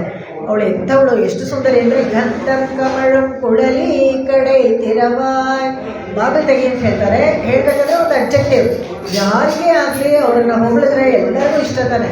ಅದರಲ್ಲಿ ಅವ್ರಿಗೊಂದು ಒಳ್ಳೆ ಗುಣನೇ ಇರುತ್ತೆ ಅಂತ ಇಟ್ಕೊಳ್ಳಿ, ಅದನ್ನಿಟ್ಟು ಹೇಳಿದರೆ ಏನೂ ಪರವಾಗಿಲ್ಲ. ಗುಣಕ್ಕೆ ಯಾವಾಗಲೂ ಮತ್ಸರ ಇರಬಾರ್ದು. ಅವರಲ್ಲಿ ಒಂದು ಗುಣ ಇದ್ದರೆ, ಯಾರೆಲ್ಲರೂ ಒಂದು ಒಳ್ಳೆ ಗುಣ ಇದ್ದರೆ ಹೇಳಿ, ಏನು ನಿಮಗೇನು ದುಡ್ಡ ಕಾಸ, ಒಂದು ಒಳ್ಳೆ ಮಾತು ಬೇರೆಯವ್ರಿಗೆ ಹೇಳಿ ಏನು ಮಾಡಬೇಕು ಹೇಳ್ತಾರೆ. ಗಂಧಂ ಕಮಳು ಕುಳಲಿ ಈ ಕಡೆ ತಿರವಾಯ್. ಸಾಧಾರಣವಾಗಲೇ ಸ್ತ್ರೀಯರಿಗೆಲ್ಲನೂ ಒಂದು ಒಳ್ಳೆ ವಾಸನೆ ಇರ್ತಾಯಿತ್ತು ಕೂದಲಲ್ಲಿ. ಒಂದು ಅವರೆಲ್ಲ ಸುವಾಸನೆಯಾಗಿದ್ದ ಮಲ್ಲಿಗೆ ಹೂವು, ಸಂಪಿಗೆ ಹೂವು ಇವನ್ನೆಲ್ಲ ಮುಡ್ಕೊಳ್ತಾನೇ ಇದ್ರು ಯಾವಾಗಲೂ. ಹಾಗಾಗಿ ಅವ್ರ ಕೂದಲಲ್ಲಿ ವಾಸನೆಯೂ ಇರ್ತಾಯಿತ್ತು.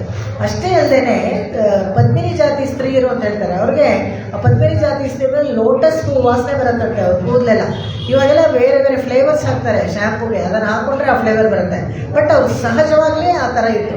ಅಂದರೆ ಒಂದು ಏನೋ ಒಂದು ಆಯಿಲಿ ಸೆಕ್ರೀಷನ್ ಅವರು ಮೈನಲ್ಲಿ ಇರ್ತಿತ್ತೋ ಏನೋ, ಹಾಗಾಗಿ ಅವರು ಆ ಥರನೇ ಅವ್ರಿಗೂ ಗಂಧಂ ಕಮಳು ಒಳ್ಳೆ ವಾಸನೆ ಬರ್ತಾಯಿತ್ತಂತೆ. ಒಳ್ಳೆ ವಾಸನೆ ಬರ್ತಾಯಿತ್ತು, ದೇವ್ರಿಗೆ ತುಂಬ ಇಷ್ಟ ವಾಸನೆ ಅಂತಲೂ ಹೇಳ್ತಾರೆ.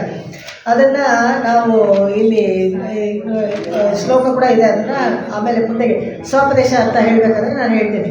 ಅವಾಗ ಯಾಕೆ ಹೇಳಬೇಕು ಅಂತ ಕೇಳ್ತಾರೆ ಒಳಗಡೆ ಕೂತಿರೋರು. ಯಾಕೆ ಅಂದರೆ ಒಂದೆಂಗು ಕೋಳಿ ಎಡೆತನ ಹಾಣ್ ಬಂದು ನೋಡು ನೀನು ಹೊರಗಡೆ ಕೋಳಿ ಎಲ್ಲ ಕೋಳಿ ಕೂಗ್ತಾ ಇದೆ ಅಂತ ಹೇಳ್ತಾಳೆ. ಏನು ಕೋಳಿ ಕೂಗ್ತಾ ಇದೆ ಅಂದರೆ ಕೊಕ್ಕೊ ಅಂತ ಕೂಗತ್ತಂತೆ. 3 ಕೊಕ್ಕೊ ಅಂತ ಹೇಳಿ ಯಾವಾಗಲೂ ಕೋಳಿಗೆ ಯಾರಾದರೂ ಅದ್ರ ಸೌಂಡ್ ಹೇಗಿತ್ತು ಅಂತ ಹೇಳಿದ್ರೆ 3 ಸೌಂಡೇ ಮಾಡ್ತಾರೆ. ಯಾಕೆ ಇದು ಕೋಳಿಗೆ 3 ಸೌಂಡ್ ಹೇಳ್ತಾರೆ ಅಂತ ಹೇಳಿದ್ರೆ ತುಂಬ ಚೆನ್ನಾಗಿದೆ ಅದಕ್ಕೆ ಅರ್ಥ ಹೇಳ್ತಾರೆ. 3 ಹೊತ್ತು ಜಾಮದ ಕೋಳಿ ಅಂತ ಹೇಳ್ತಾರೆ ಅದಕ್ಕೆ. ಜಾಮದ ಕೋಳಿ ಅಂತ ಹೇಳಿದ್ರೆ ಒಂದು ದಿವಸಕ್ಕೆ 3 ಸತಿ ಕರೆಯತ್ತಂತೆ. ಸಂಧಿ ಕಾಲದಲ್ಲೆಲ್ಲ ಕೂಗೋದು, ಅದನ್ನು ನೋಡಿನೇ ವಾಚ್ ಅಂತ ಎಲ್ಲ ಏನು ಗಡಿಯಾರ ಆ ಥರ ಇಲ್ಲ. ಜಾಮದ ಕೋಳಿ ಕೂಗಿದ್ರೆ ಅವ್ರಿಗೆ ಯಾವ ಟೈಮ್ ಆಯಿತು ಅಂತ ಅಂದ್ಕೊಳ್ಳೋದು. ಒಂದು ಸತಿ ಮೊದಲು ಕೂಗಿದ್ರೆ ಸಂಧ್ಯಾವಂದನೆ ಇತ್ಯಾದಿಗಳು ಆನಿಕಗಳನ್ನು ಮಾಡೋಕ್ಕೆ ಟೈಮ್ ಆಯಿತು ಅಂತ, ತ್ರಿಕಾಲ ಸಂಧ್ಯಾವಂದನೆ ಮಾಡಲೇಬೇಕು ಅಂತ ಅದು ನೆನಪಿಸ್ತಾ ಇತ್ತಂತೆ ಅಲಾರಾಮ್ ಥರ. ಇನ್ನೊಂದು ಕೋ ಅಂತ ಕರೆದ್ರೆ 3 ರಹಸ್ಯ ತ್ರಯಗಳು, ಯಾವುದು ಅಷ್ಟಾಕ್ಷರಿ, ಚರ್ಮ ಶ್ಲೋಕ ಮತ್ತು ದ್ವಯಮಂತ್ರ, ಇದು 3 ಇದೆಯಲ್ಲ, ಇದನ್ನು ಅನುಸಂಧಾನ ಮಾಡೋಕ್ಕೆ ಮರೆತು ಬಿಡಬೇಡಿ ಅಂತ ಜ್ಞಾಪಿಸ್ತಾ ಇದ್ದಂತೆ. ಇನ್ನೊಂದು 3 ಅಂತ ಹೇಳಿದ್ರೆ ಅದು ಇನ್ನೊಂದು ಕೋಳಿ, ಕೊಕ್ಕು, ಉಪ್ಪು ಯಾವ ಥರ ಇರಬೇಕು ಅಂತ ಹೇಳ್ತಾರೆ. ಕೋಳಿ ಥರ ಇರಬೇಕು, ಆಮೇಲೆ ಕೊಕ್ಕು ಥರ ಇರಬೇಕು, ಮತ್ತು ಉಪ್ಪು ಥರ ಇರಬೇಕು ಅಂತ ಹೇಳ್ತಾರೆ. ಏನಿದು ಕೋಳಿ, ಕೊಕ್ಕು, ಉಪ್ಪು ಅಂತೆಲ್ಲ ಹೇಳ್ತಾರಲ್ಲ ಅಂತ ಹೇಳಿದ್ರೆ, ಕೋಳಿ ಯಾವಾಗಲೂ ಕಸವನ್ನೆಲ್ಲ ಹೆಕ್ಕತ್ತಲ್ಲ, ಅದೆಲ್ಲ ಇದು ಮಾಡಿದಾಗ ಸಾರವಾದದ್ದು ಮಾತ್ರ ತೊಗೊಳುತ್ತೆ. ಅಂದರೆ ತನಗೇನು ಬೇಕೋ ಆಹಾರಕ್ಕೆ ಅದು ಮಾತ್ರ ಸಿಗುತ್ತೆ. ಕಸ ಕಡ್ಡಿ ಎಲ್ಲ ತೆಗಿಬೇಕಂದ್ರೆ ತನಗೆ ಆಹಾರಕ್ಕೆ ಏನು ಬೇಕೋ ಅದು ಮಾತ್ರ ತೊಗೊಳುತ್ತೆ. ಆ ಥರ ನಾವು ಅಷ್ಟೇ ಎಲ್ಲವನ್ನು ನೋಡಿ ಪರಿಗ್ರಹ ಮಾಡಬೇಕಾದ್ರೆ ನಮಗೇನು ಬೇಕೋ ಅದನ್ನು ಮಾತ್ರನೇ ತೊಗೊಳ್ಬೇಕು. ಅನೇಕ ಜನ ಉಪನ್ಯಾಸಗಳನ್ನು ಮಾಡ್ತಾರೆ, ಅನೇಕ ಗ್ರಂಥಗಳಿರುತ್ತೆ. ಇವೆಲ್ಲವನ್ನು ನಾವು ನೋಡಿದಾಗ ನಮಗೆ ಯಾವುದು ಬೇಕು ಅನ್ನೋದನ್ನು ಆರಿಸ್ಕೊಳ್ಬೇಕು. ನಮ್ಮ ಆತ್ಮಕ್ಕೆ ಹಿತ ಯಾವುದು ಕೊಡುತ್ತೆ, ಹಿತವನ್ನು ನಮಗೆ ನೋಡ್ಕೊಳ್ಬೇಕು. ಯಾವಾಗಲೂ ದೇಹದ ಜೊತೆಗೆ ಆತ್ಮದ ಹಿತವನ್ನು ನೋಡ್ಕೊಳ್ಬೇಕು. ಆತ್ಮದ ಹಿತ ಏನಪ್ಪ ಅಂತ ಹೇಳಿದ್ರೆ, ಈ ಆತ್ಮ ಒಂದು ಭಗವಂತನಿಗೆ ಸೇರಿದ್ದು, ಭಗವಂತನಿಗೆ ಹೋಗಿ ಕೈಂಕರ್ಯ ಮಾಡಬೇಕು. ಅದು ಮಾಡೋಕ್ಕಾಗದೆ ಇಲ್ಲಿ ಇರೋದು ತಡೆ ಯಾವುದು ಅಂದರೆ ಅವತ್ತೇ ನಾವು ನೋಡಿದ್ವಿ, ನಮ್ಮ ವಿರೋಧಿಯಾಗಿರೋದು ನಮ್ಮ ಕರ್ಮಗಳು ಅಂತ. ಅದಕ್ಕಾಗಿ ಆತ್ಮಕ್ಕೆ ಹಿತವಾಗಿರುವಂಥ ಕರ್ಮಗಳನ್ನು ನಾವು ಮಾಡಬೇಕು. ಅದಕ್ಕೆ ಈ ಸಾರಜ್ಞ ಅಂತ ಹೇಳ್ತಾರೆ ಕೋಳಿನ, ಅದನ್ನು ಒಳ್ಳೆ ಸಾರವಾದ ಪದಾರ್ಥವನ್ನು ಮಾತ್ರ ತಗೊಳ್ಳೋದು. ಉಪ್ಪಿನ ಥರ ಇರಬೇಕು ಅಂತ ಹೇಳಿದ್ರೆ ತಲ್ಲೀನರಾಗ್ಬಿಡ್ಬೇಕು ಅಂತ. ಉಪ್ಪು ಹೇಗೆ ಇರುತ್ತೆ ಅಂದರೆ ನೀರಲ್ಲಿ ಕರಗಿಸ್ಬಿಟ್ರೆ ಎಲ್ಲಿದೆ ಅಂತ ಉಪ್ಪು ಹುಡುಕೋಕ್ಕಾಗಲ್ಲ, ಆದರೆ ಎಲ್ಲ ಕಡೆಯೂ ಇರುತ್ತೆ, ಪ್ರತಿಯೊಂದು ಕಡೆನೂ ಇರುತ್ತೆ. ಹಾಗೆ ನಮ್ಮ ಭಕ್ತಿನೂ ಅಷ್ಟೇ ಹಾಗೆ ಇರಬೇಕು. ತೈಲ ದಾರಾವತ ಅಂತ ಹೇಳ್ತಾರೆ. ಒಂದು ಎಣ್ಣೆ ಸುರಿಬೇಕಾದ್ರೆ ಕಂಟಿನ್ಯೂಸ್ ಆಗಿ ಬೀಳುತ್ತೆ ನೋಡಿ, ಡ್ರಾಪ್ ಆಗಿ ಡಿಸ್ಕಂಟಿನ್ಯೂಸ್ ಆಗಿ ಬೀಳಲ್ಲ, ಒಂದು ಕಂಟಿನ್ಯೂಸ್ ಆಗಿ ಬರುತ್ತೆ. ತೈಲ ದಾರಾವತೆ ಅಂತ ಹೇಳ್ತಾರೆ. ಆ ಥರ ಇರಬೇಕು ನಮಗೆ ನಾವು ಭಕ್ತಿ ಮಾಡಿದಾಗ ಅಂತ ಅದನ್ನೇ ಹೇಳ್ತಾರೆ ಇಲ್ಲಿ. ಇವಾಗ ಮಂದೆಂಗು ಅವರು ಒಳಗಡೆ ಇರೋ ಸಖೆ ಹೇಳ್ತಾಳಂತೆ, ಯಾವುದೋ ಒಂದು ಕೋಳಿ ನಿದ್ದೆ ಬರಲಿಲ್ವೇನೋ, ಎದ್ಬಿಟ್ಟು ಬೇಗ ಕೋಳಿ ಕರೆದ್ಬಿಟ್ರೆ ನೀನು ಕೋಳಿ ಕೂತು ಬೆಳಗಾಯಿತು ಎದ್ದೇಳ್ಬಿಡು ಅಂತ ಹೇಳ್ಬಿಡ ಅಂದರೆ ಇವಳು ಹೇಳ್ತಾಳೆ ಒಂದೆಂಗು, ಅದಕ್ಕೆ ಒಂದು ಪದ ಹಾಕ್ತೀನಿ, ಬಂದು ನೋಡು ಎಲ್ಲ ಕಡೆನೂ, ನಮ್ಮ ಮನೇಲಿ ಮಾತ್ರ ಅಲ್ಲ, ಯಾವುದೋ ಒಂದು ಕೋಳಿ ಜಿಗಿಟ್ಬಿಟ್ಟು ಅದು ಮಾತ್ರ ಕೂಗ್ತಿರ್ತಲ್ಲ, ಹೆಂಗೂ ಎಲ್ಲ ಕಡೆ ಹೇಳ್ತಾ ಇದೆ. ಸ್ವಾಪದೇಶ ಅರ್ಥದಲ್ಲಿ ತುಂಬ ಚೆನ್ನಾಗಿ ಹೇಳ್ತಾರೆ ಇದರಲ್ಲಿ. ಮಾಧವಿ ಪಂದಲ್ ಮೇಲ್ ಪಲ್ಕಾಲ್ ಕುಯಿಲಿ ನಂಗಳ್ ಹೂವಿನ ಹಾಣ್. ಈ ಕೋಳಿ ಅಳಿತನ ಹಾಣ್ ಅಂತ ಹೇಳಿದ್ರೆ ನಾನು ಮಾತ್ರ ಹೇಳೋದಲ್ಲ, ವ್ಯಾಸರು, ಶುಕರು ಎಲ್ಲರೂ ಅಷ್ಟೇ, ಪರಾಶರ ಮುನಿ ಇವರೆಲ್ಲರೂ ಅವ್ರ ಗ್ರಂಥಗಳಲ್ಲಿ ಪುರಾಣಗಳಲ್ಲಿ ಬರೆದಿರೋದು ಎಲ್ಲ ಒಂದೆಂಗು ಎಲ್ಲ ಕಡೆ ಹೋಗಿ ಅವರು ಪ್ರಚಾರ ಮಾಡ್ತಾ ಇರೋದು ಇದೇ. ಏನಪ್ಪ ಅಂತ ಹೇಳಿದ್ರೆ ಜೀವಾತ್ಮ ಅನ್ನೋದು ಪರಮಾತ್ಮನಿಗೆ ಸೇರಿದ್ದು, ಆ ಸ್ವರೂಪ ಜ್ಞಾನ ತಿಳ್ಕೊಂಡ್ರೆ ಅದೇ ಮೋಕ್ಷ. ಸ್ವರೂಪ ಜ್ಞಾನ ತಿಳ್ಕೊಂಡ್ಮೇಲೆ ಭಗವಂತನಿಗೆ ನಾವು ಶರಣಾಗತಿ ಮಾಡಿಕೊಂಡು ಭಗವಂತನನ್ನು ಹೋಗಿ ಸೇರಬೇಕು, ಅಲ್ಲಿ ಹೋಗಿ ಅವನನ್ನು ಕೈಂಕರ್ಯ ಮಾಡಬೇಕು. ಇಲ್ಲಿರೋ ಅಷ್ಟು ದಿನಾನೂ ನಾವು ಅವನಿಗೆ ಚೌರ್ಯ ಮಾಡ್ದಂಗೆ, ಅಂದರೆ ಕತ್ತಿರೋ ಥರ, ಅದು ಆತ್ಮಚೌರ್ಯ ಅಂತ ಹೇಳ್ತಾರೆ. ಅವನ ಪದಾರ್ಥವನ್ನು ನಮ್ಮದು ಅಂತ ನಾವು ಅಂದ್ಕೊಂಡ್ರೆ ಅದು ಚೌರ್ಯ, ಅದನ್ನು ಹೇಳ್ತಾರೆ. ಮಾಧವಿ ಪಂದಲ್ ಮೇಲ್ ಪಲ್ಕಾಲ್ ಕುಯಿಲಿನಗಳ್ ಹೂವಿನ ಹಾಣ್. ಮಾಧವಿ ಪಂದಲ್ ಮೇಲೆ ಎಲ್ಲರ ಮನೇನೂ ವಿಶಾಲವಾಗಿರ್ತಾ ಇತ್ತು, ದೊಡ್ಡ ಚಪ್ರಗಳು, ಅದಕ್ಕೆಲ್ಲ ಈ ಮಲ್ಲಿಗೆ ಮಾಧವಿ ಹೂವು ಅಂತ ಹೇಳಿದ್ರೆ ಕುರುಕತ್ತಿ ಹೂವು ಅಂತ, ಹೆಚ್ಚು ಕಡಿಮೆ ನೀವು ಸೂಜಿ ಮಲ್ಲಿಗೆ ಅಂತ ಹೇಳ್ತೀವಿ, 4-5 ಲೇಯರ್ ಇರುತ್ತಲ್ಲ ಆ ಥರದ್ದು. ಅದು ಸುಮ್ಮನೆ ಅರಳಬೇಕಾದ್ರೆ ಮನೆ ಅಂಗಳ ಎಲ್ಲ ಗಮ್ಮತ್ತ ವಾಸನೆ ಬಂದ್ಬಿಡುತ್ತೆ. ಆ ಮಾಧವಿ ಪಂದಲ್ ಮೇಲೆ ಪಲ್ಕಾಲ್ ಕುಯಿಲಿನಗಳ್, ಹಲವಾರು ಥರ ಕುಯಿಲ್ ಇನಂಗಳು. ಇನಂಗಳು ಅಂದರೆ ಗುಂಪು ಗುಂಪಾಗಿ, ಯಾರೋ ಒಬ್ಬರು ಮಾತ್ರ ಹಾಡ್ಬಿಡಲಿಲ್ಲ, ಬೆಳಗ್ಗೆ ಆಯಿತು ಅಂತಲ್ಲ. ಕುಯಿಲ್ ಇನಂಗಳ್ ಹೂವಿನ ಹಾಣ್. ಸ್ವೋಪದೇಶ ಅರ್ಥದಲ್ಲಿ ಇಲ್ಲಿ ಕುಯಿಲ್ ಅಂತ ಹಾಕಿದ್ರಲ್ಲ, ಇವಕ್ಕೆಲ್ಲ ಏನು ವಿಶೇಷ ಏನಪ್ಪ ಅರ್ಥ ನಮಗೆ ತಿಳಿಯೋದು ಅಂತ ಹೇಳಿದ್ರೆ, ಈ ಕೋಗಿಲೆ ಇದೆಯಲ್ಲ, ಕುಯಿಲ್ ಅಂದರೆ ಕೋಗಿಲೆ, ಇದು ಪರಬೃತ್ ಅಂತ ಹೇಳ್ತಾರೆ. ಪರಬೃತ್ ಅಂತ ಹೇಳಿದ್ರೆ ತನ್ನ ಮರಿ ಹಾಕ್ಬೇಕಾದ್ರೆ ಆ ಮೊಟ್ಟೆನ ತೊಗೊಂಡೋಗಿ ಕಾಗೆ ಕೂಡಲ್ಲಿ ಇಟ್ಬಿಡುತ್ತೆ. ಕೋಗಿಲೆ ಯಾವಾಗಲೂ ಕಾಗೆ ಕೂಡಲ್ಲಿ ಇಟ್ಬಿಡುತ್ತೆ, ಸೋಮಾರಿ ಕೋಗಿಲೆ ಇಟ್ಬಿಟ್ಟು ತನ್ನ ಪಾಠಕ್ಕೆ ನಾವು ಹೊರಡ್ತಾರೆ. ಈಗ ಕಾವು ಕೊಟ್ಟು ಅದನ್ನು ಮೊಟ್ಟೆ ಹೊಡೆಯೋವರೆಗೂ ಕಾಗೆನೇ ನೋಡ್ಕೊಳ್ಳೋದು. ಆ ಕಾಗೆ ನೋಡ್ಕೊಂಡ್ಮೇಲೆ ಆಮೇಲೆ ಅದು ಮೊಟ್ಟೆ ಹೊಡೆದು ಹೊರಗಡೆ ಬಂದು ಸ್ವಲ್ಪ ದೊಡ್ಡದಾಗಿ ಕೂಗೋವಾಗಲೇ ಗೊತ್ತಾಗೋದು ಇದು ಕೋಗಿಲೆ. ಅವಾಗ ಏನು ಮಾಡ್ತಾರೆ, ಓಡಿಸುತ್ತೆ, ಅದು ಬೇರೆ ವಿಷಯ. ಯಾವಾಗಲೂ ಹೇಳ್ತಾರೆ, ಕಾಗ ಕೃಷ್ಣ ಪಿಕ ಕೃಷ್ಣ. ಕೃಷ್ಣ ಅಂದರೆ ಕಪ್ಪು, ಕಾಗೇನೂ ಕಪ್ಪು, ಕೋಗಿಲೇನೂ ಕಪ್ಪು. ಅದಕ್ಕೆ ಕಾಕ ಕಾಕ ಪಿಕ ಪಿಕ ಅಂತ ಯಾವಾಗ ಗೊತ್ತಾಗುತ್ತೆ ನಮಗೆ ಅಂದರೆ, ವಸಂತ ಕಾಲ ಸಂಪ್ರಾಪ್ತೆ ಕಾಕ ಕಾಕ ಪಿಕ ಪಿಕ. ಯಾವಾಗ ಪಿಕ ಅಂತ ಹೇಳಿದ್ರೆ ಕೋಗಿಲೆ, ವಸಂತ ಕಾಲ ಬಂದರೆ ಮಾವಿನ ಎಲೆ ಎಲ್ಲ ಚಿಗುರುತ್ತಲ್ಲ, ಆವಾಗ ಗೊತ್ತಾಗತ್ತೆ ನಮಗೆ ಯಾವುದು ಕಾಗೆ ಯಾವುದು ಕೋಗಿಲೆ ಅಂತ. ಆ ಥರ ಮಾಧವಿ ಪಂದಲ್ ಮೇಲ್ ಪಲ್ಕಾಲ್ ಕುಯಿಲಿನಂಗಳ್ ಹೂವಿನ ಹಾಣ್. ಸ್ವಾಪದೇಶ ಅರ್ಥದಲ್ಲಿ ಇದನ್ನು ತುಂಬ ಚೆನ್ನಾಗಿ ದ್ವಂದ್ವಾರ್ಥ ಅಂತಲೂ ಹೇಳ್ತಾರೆ. ಹೇಗೆ ಅಂತ ಹೇಳಿದ್ರೆ, ಈ ಹೇಗೆ ಕಾಗೆ ಸಾಕತ್ತಲ್ಲ ಈ ಕೋಗಿಲೆಗಳನ್ನೆಲ್ಲ, ಆಮೇಲೆ ಆ ಕೋಗಿಲೆಗಳೆಲ್ಲ ಚೆನ್ನಾಗಿ ಹಾಡುತ್ತಲ್ಲ, ಅದೇ ಥರ ಅನೇಕ ಗುರುಗಳು, ಅನೇಕ ಆಚಾರ್ಯರು ತಮ್ಮ ಶಿಷ್ಯರಿಗೆ ಎಲ್ಲ ವಿಷಯವನ್ನು ಹೇಳಿಕೊಟ್ಟಿದ್ದಾರೆ. ನಂತರ ಅವರೇ ಒಂದು ಆಚಾರ್ಯ ಸ್ಥಾನಕ್ಕೆ ಬಂದು ಎಲ್ಲ ಒಳ್ಳೆ ಒಳ್ಳೆ ಸಂಗತಿಗಳನ್ನು ಹೇಳ್ತಾ ಇದ್ದಾರೆ. ಎಲ್ಲ ಗುಂಪಾಗಿ ಬಂದಿದ್ದಾರೆ, ಎಲ್ಲ ಹೇಳ್ತಾ ಇದ್ದಾರೆ. ನಾವು ಕೇಳೋರು ಪಲ್ಕಾಲ್ ಕುಯಿಲಿನಂಗಳ್, ನಿಮ್ಗೆ ಯಾರೋ ಒಬ್ಬರು ಹೇಳೋದು ಇಷ್ಟ ಆಗದೆ ಹೋದರೆ ಇನ್ನೊಬ್ರು ಹೇಳ್ತಾ ಇದ್ದಾರೆ ನೋಡು, ಅದು ಆ ಥರ ಹೇಳಿದ್ರೆ ನಿಮ್ಗೆ ಇಷ್ಟ ಆಗ್ಬೋದು. ಅದಕ್ಕೆ ಪಲ್ಕಾಲ್ ಕುಯಿಲಿನಂಗಳ್ ಹೂವಿನ ಹಾಣ್. ಸರಿ, ಅವ್ರು ನೋಡ್ತಾರೆ ಬಗ್ಗೆ ಏನು ಒಳಗಡೆ ಮಾಡ್ತಾ ಇದ್ದಾಳೆ ಅವಳು ನಪ್ಪಿನ ಅಂತ ಹೇಳಿದ್ರೆ, ಪಂದಾರ್ ವಿರಲಿ ಉನ್ಮೈತು ನನ್ನ ಪೇರ್ ಪಾಡ. ಲೀಲಾ ಕಂದುಕ ಅಂತ ಹೇಳ್ತಾರೆ, ಎಕ್ಸಸೈಸ್ ಬಾಲ್ ಥರ ಒಂದು ಇಟ್ಕೊಂಡು ಆಟ ಆಡ್ತಾ ಇರ್ತಾಳಂತೆ. ಅಂದರೆ ಕ್ಯಾಶುವಲಾಗಿ ಇವ್ರು ಕರಿತಾ ಇದ್ದಾರೆ ಹೊರಗಡೆ ಎಲ್ಲಾನು, ಬಟ್ ಅವಳೇನು ಹೇಳಬೇಕು ಅಂತ ಮನಸ್ಸು ಮಾಡಿಲ್ಲ, ಅದನ್ನು ಇಟ್ಕೊಂಡು ಆಡ್ತಾ ಇದ್ದಾಳೆ. ಅದಕ್ಕೆ ಇವಳು ಒಳಗೆ ಏನು ಮಾಡ್ತಿದ್ದಾಳೆ ಅಂತ ಗೊತ್ತಾಗುತ್ತೆ. ಅದಕ್ಕೆ ಹೇಗೆ ಗೊತ್ತಾಗುತ್ತೆ ಅಂತ ಹೇಳಿದ್ರೆ, ಒಂದು ಗವಾಕ್ಷಿ ಅಂತ ಇರುತ್ತೆ, ವೆಂಟಿಲೇಟರ್ಸ್ ಥರ. ಇವಾಗ ನಮಗೆಲ್ಲ ಅದೆಲ್ಲ ನಾವು ಮನೆಗಳಲ್ಲಿ, ಈಗಿನ ಕಾಲದ ಮನೆಗಳಲ್ಲಿ ಅದೆಲ್ಲ ಇರೋದಿಲ್ಲ.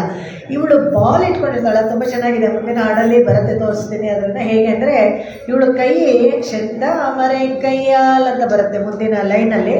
ಇವಳು ಕೈ ಕೆಂಪು ಇರ್ತೈತಂತೆ. ಇವಳು ಹಾಕೋ ಬಾಲ್ ಕೈಯಲ್ಲಿ ಇಟ್ಕೊಂಡಾಗ ಕೆಂಪು ಇರ್ತಾಯಿತ್ತು, ಮೇಲೆ ಎಸ್ದಾಗ ಅದು ಬೇರೆ ಬಣ್ಣಕ್ಕೆ ಬರುತ್ತಂತೆ. ಮೇಲೆ ಎಸ್ದಾಗ ಅಲ್ಲಿಂದ ಕೆಳಗಡೆ ಬಿದ್ದಾಗ ಅವಳು ಕಾಲು ಉಗುರ ಮೇಲೆ ಬೀಳುತ್ತಂತೆ, ಬಿಳಿ ಬಣ್ಣಕ್ಕಾಗತ್ತಂತೆ.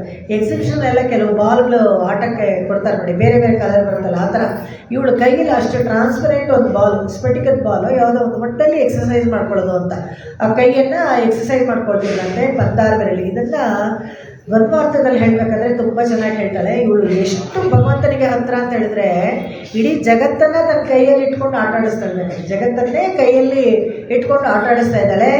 ಅವಳ ಜಗತ್ತನ್ನು ಮಾತ್ರ ಅಲ್ಲ, ಜಗತ್ತು ಬಂದು ಲೀಲಾ ವಿಭೂತಿ ಅಂದರೆ ಇಲ್ಲಿರೋದು ಆ ನಿತ್ಯ ವಿಭೂತಿಗೆ ಯಜಮಾನನಾಗಿದ್ದಾನಲ್ಲ ಅವನನ್ನು ಕೂಡ ಕಂಟ್ರೋಲಲ್ಲಿ ಇಟ್ಕೊಂಡಿದ್ದಾಳೆ ಅಂತ. ಇವಾಗ ಏನಕ್ಕೆ ಬೇಕು ನಮಗೆ ಅಂದರೆ ಅವನನ್ನು ಇವಳು ಹತೋಟಿಲಿ ಇಟ್ಕೊಂಡಿದ್ರೆ ನಮಗೆ ತುಂಬ ಒಳ್ಳೆಯದು. ಇವಳು ಶಿಫಾಸ್ನಲ್ಲಿ ನಾವೆಲ್ಲ ಹೋಗ್ಬೋದು ಅಂತ. ಒಬ್ರಿಗೆ ಮಾತ್ರ ಕೇಳ್ತಾ ಇಲ್ಲ, ಆಂಡಾಡು ಎಷ್ಟು ಎಲ್ರಿಗೂ ಒಟ್ಟಿಗೆ ಕೇಳ್ತಾ ಇರೋದ್ರಿಂದ ನಮ್ಮ ಕೆಲಸ ನಡೆಸ್ಕೊಡೋ ಅಂಥವ್ರು ಒಬ್ರು ಬೇಕು. ಆ ಥರದವ್ರು ಯಾರು ಅಂತ ಹೇಳಿದ್ರೆ ನೀನೇನ ಮುಂದೆ ಇಟ್ಕೊಂಡು ಹೋಗಬೇಕು. ಹಾಡುಗಳನ್ನೆಲ್ಲ ಹಾಡಬೇಕಾದ್ರೆ ಎಲ್ಲ ಒಂದ್ಸತಿ ಡೌಟ್ ಬರುತ್ತೆ, ಏನಿದೆ ಎಲ್ಲ ಒಟ್ಟಿಗೆ ಹಾಡ್ತಾ ಇದ್ದಾರೆ. ಆಮೇಲೆ ಆಂಡಾಡು ಬರ್ತಾಳೆ, ಆಂಡಾಡು ಬೇರೆನಾ ನೀಳ ಬೇರೆನಾ, ನೀಳನ್ನ ಯಾಕೆ ಇಲ್ಲಿ ಇಟ್ಕೊಳ್ಬೇಕು ಅಂತ. ನೀಳ ಬೇರೆ ಯಾರೂ ಇಲ್ಲ, ಲಕ್ಷ್ಮೀ ಅಂಶದವಳೇ ಅವಳು ನೀಳೆಯನ್ನು ಘಟಕವಾಗಿ ಇಟ್ಕೊಳ್ತಾರೆ. ಇಷ್ಟು ದಿವಸ ಕೃಷ್ಣನ ಜೊತೆಗೆ ನೀಳೆ ಅಲ್ಲೇ ಇದ್ದುಬಿಟ್ಟಿದ್ರೆ, ಕೃಷ್ಣ ಅನುಭವಿಸ್ಕೊಂಡು ನೀಳೆ ಹತ್ರನೇ ಇದ್ದುಬಿಟ್ಟಿದ್ರೆ ನಮಗೆ ಯಾವಾಗ ಕೃಷ್ಣ ಸಿಗೋದು? ಅದಕ್ಕೋಸ್ಕರ ನೀಳೆನ ತಮ್ಮ ಕಡೆಗೆ ತಗೊಳ್ತಾಳೆ. ಮುಂದಿನ ಹಾಡಲ್ಲೂ ಹೇಳ್ತಾಳೆ, ತತ್ತು ಅಮನ್ನತಃವನ್ನ ಅಂತ. ಇದು ಸರಿಯಿಲ್ಲ ನೀನು ಮಾಡ್ತಾ ಇರೋದು, ನೀನು ನಮಗೆ ಸಹಾಯ ಮಾಡಬೇಕು. ಯಾಕಂದರೆ ನಮ್ಮ ಥರನೇ ನೀನು ಅವನನ್ನು ಬಿಟ್ಟಿದ್ದಾಗ ವಿಶ್ಲೇಷಣೆಯಲ್ಲಿ ಎಷ್ಟು ಕಷ್ಟಪಟ್ಟಿರ್ತೀಯ ಅದು ನಿನಗೆ ಮಾತ್ರನೇ ಅರ್ಥ ಆಗುತ್ತೆ, ಇನ್ನೊಂದು ಹೆಣ್ಣಿಗೆ ತಾನೇ ಅರ್ಥ ಆಗುತ್ತೆ. ಅದಕ್ಕೆ ನೀನು ನಮ್ಮ ಜೊತೆಗೆ ಬರಬೇಕು ಅಂತ ಕರೀತಾಳೆ. ಇಲ್ಲಿ ಆ ಥರ ಕರೆದಾಗ ಇಲ್ಲಿ ಚಂದ ಬಂದ ಆರ್ವಿರಲ್ಲಿ ಉನ್ ಮೈತು ನನ್ನ ಪೇರ್ಪಾಡ್. ಸರಿ, ಅದೇನೋ ಎಲ್ಲ ಬಂದ್ರಲ್ಲ, ಏನಕ್ಕೆ ಬಂದ್ರಿ ಅಂತ ಕೇಳ್ತಾರೆ. ಏನೂ ಇಲ್ಲ, ಉನ್ ಮೈತು ನನ್ನ ಪೇರ್ಪಾಡ್, ಏನಿಲ್ಲ ನಿನ್ನ ಕೃಷ್ಣ. ಉನ್ ಮೈತುನನ್ ಅಂದರೆ ಅವನ ಸಖ ಯಾರಪ್ಪ ಅಂತ ಹೇಳಿದ್ರೆ ಇವಳೇನೆ, ಬೇರೆ ಯಾರಿಲ್ಲ, ಕೃಷ್ಣನೇ.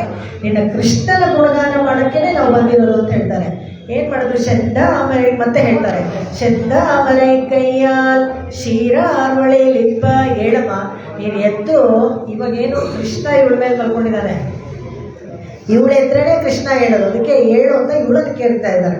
ಮುಂದಿನ ಹಾಡಲ್ಲಿ ಕೃಷ್ಣನ್ನೇ ಎಬ್ಬಿಸ್ತಾರೆ. ಆಮೇಲೆ ಇಬ್ಬರು ಒಟ್ಟಿಗೆ ಬಂದು ಬಾಗಿಲು ತೆಗಿತಾರೆ.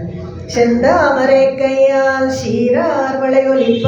ಇವರು ಹೊರಗಡೆ ಇರೋರಿಗೆಲ್ಲ ಒಂದು ಆಸೆ, ಯಾರಾದ್ರೂ ನಾವು ಬಾಗಿಲು ತಟ್ಟಿದ್ರೆ ಅಲ್ಲಿ ನಡ್ಕೊಂಡು ಬರ್ತಾ ಇದ್ದಾರೆ, ಅವ್ರು ಗೆಜ್ಜೆ ಹಾಕೊಂಡಿದ್ರೆ ಬರ್ತಾ ಇದ್ದಾರೆ, ಯಾರೋ ಬಾಗಿಲು ತೆಗಿತಾ ಇದ್ದಾರೆ ಅಂತ ಅನ್ಕೋತೀವಲ್ಲ. ಆ ಥರ ಶೆದ್ದ ಆಮರೆ ಕೈಯಾಲ್. ಇವಳು ಗೊತ್ತು ನಿನ್ನ ಕೈ ತುಂಬ ಚೆನ್ನಾಗಿದೆ, ಅಂಗೈ ಒಳಗಡೆ ಹಿಂದಿನ ಹಾಡಲ್ಲೂ ನಾವು ನೋಡಿದ್ವಿ, ಅಂಗೈ ಎಲ್ಲ ಕೆಂಪಗಿದೆ, ಅಂಗೈ ಕಣ್ಣುಗಳ ರೇಖೆಗೆ ಕೆಂಪಗಿರುತ್ತೆ, ತುಟಿ ಕೆಂಪಗಿರುತ್ತೆ, ಎಲ್ಲನೂ ತುಂಬ ಸೌಂದರ್ಯದ ಸಾಮುದ್ರಿಕ ಲಕ್ಷಣದಲ್ಲಿ ಇವೆಲ್ಲ ಚೆನ್ನಾಗಿದೆ ಇವಳಿಗೆ ಅಂತ. ಅದಕ್ಕೆ ಅಂಗೈನಿಂದು ತುಂಬ ತಾವರೆ ಹೂ ಥರ ಮೃದುವಾಗಿ ನೋಡೋಕ್ಕೂ ಚೆನ್ನಾಗಿದೆ. ಯಾರಿಗೇ ಆಗಲಿ ಅವ್ರನ್ನ ಹೊಗಳಿದ್ರೆ ಖುಷಿನೇ ಆಗತ್ತಲ್ಲ, ಇವರಿಗೂ ಕೆಲಸ ಆಗಬೇಕು. ಅದು ಇಲ್ಲದೆ ಇರೋದು ವಾಸ್ತವನೇ, ಅಂದರೆ ಇಲ್ಲದೆ ಇರೋದೇನು ಹೇಳ್ತಾ ಇಲ್ಲ. ಚಂದ ಅಮರೆ ಕೈಯ ಶೀರಾರ್ ಒಳೆಯಲಿಪ್ಪ. ಶೀರಾರ್ ಒಳೆಯಲಿಪ್ಪ ಅಂತ ಹೇಳಿದ್ರೆ ತುಂಬ ಒಂದು ಗೂಢಾರ್ಥ ಇದೆ. ಹೇಗೆ ಅಂದರೆ ಬಳೆಗಳು ಗಟ್ಟಿಯಾಗಿಬಿಟ್ಟಿದ್ರೆ ನಂತರ ಯಾವಾಗಲೂ ಬಿಗಿಯಾಗೇ ಇರುತ್ತೆ. ಗಟ್ಟಿಯಾಗಿಬಿಟ್ರೆ ಶಬ್ದ ಮಾಡೋದಿಲ್ಲ. ಬಳೆಯೊಲಿಪ್ಪ ಅಂತ ಹೇಳಿದ್ರೆ ಲೂಸಾಗಿ ಶಬ್ದ ಮಾಡಬೇಕು ಅಂತ. ಯಾವಾಗ ಈ ಥರ ಬಳೆಗಳು ಲೂಸಾಗಿ ಶಬ್ದ ಮಾಡುತ್ತೆ ಅಂತ ಹೇಳಿದ್ರೆ ಪ್ರಿಯಕರನನ್ನು ಬಿಟ್ಟಾಗ ಬಳೆಗಳೆಲ್ಲ ಕೈಯೆಲ್ಲ ಸಡ್ಲಾಗ್ಬಿಟ್ಟು ಬಳೆಗಳೆಲ್ಲ ಲೂಸ್ ಆಗತ್ತಂತೆ. ಇದು ಕವಿ ಸಮಯ ಅಂತ ಹೇಳ್ತೀವಿ ಇದಕ್ಕೆಲ್ಲ. ಪೊಯಿಟ್ರಿನಲ್ಲಿ ಈ ಥರ ಹೇಳೋದುಂಟು. ಈ ಅಲಂಕಾರಕ್ಕೆಲ್ಲ ಇದನ್ನೆಲ್ಲ ಉಪಯೋಗಿಸ್ಕೊತಾರೆ ಸಂಭಾಷಣೆನೆಲ್ಲ. ಬಳೆ ಪ್ರಿಯಕರ ಬೇರೆ ಆಗಿಬಿಟ್ಟಾಗ ಕೈಯೆಲ್ಲ ಸಣ್ಣಗಾಗ್ಬಿಟ್ಟು ಬಳೆಯೆಲ್ಲ ಸಡ್ಲಾಗ್ಬಿಡುತ್ತೆ. ಆ ಬಳೆದು ಶಬ್ದ ಬರುತ್ತೆ. ಆ ಬಳೆ ಶಬ್ದ ಬಂದಾಗ ಅಯ್ಯೋ ಬರ್ತಾ ಇದ್ದಾಳೆ, ಬಾಗಿಲು ತೆಗಿತಾ ಇದ್ದಾಳೆ ಅಂತ ಒಂದು ಗುರುತು. ಅದಕ್ಕೆ ಹೇಳ್ತಾಳೆ, ಶೀರ ಅರವಳೆ ಲಿಪ್ಪ ಒಂದು ತಿರವಾಯ್ ಬಹಿಂಡೇಲೋ ರೆಂಬಾಯ್. ಬಂತ ನೀನು ಬಾಗಿಲು ತೆಗಿ ಅಂತ ಹೇಳ್ತಾರೆ. ಅಲ್ಲೂ ಕೂಡ ನಾವು ಹೇಳಿದ್ವಿ, ನಾಯಕನಾಯಿಂದ ತಾಳ್ತಿರವಾಯ್ ಅಂತ ನಾಯಕನಿಗೆ ಕೇಳಿದ್ವು, ನೀನೇ ಬಾಗಿಲು ತೆಗಿ ಅಂತ ಕೇಳಿದ್ವು ನಾಯಕನಿಗೆ.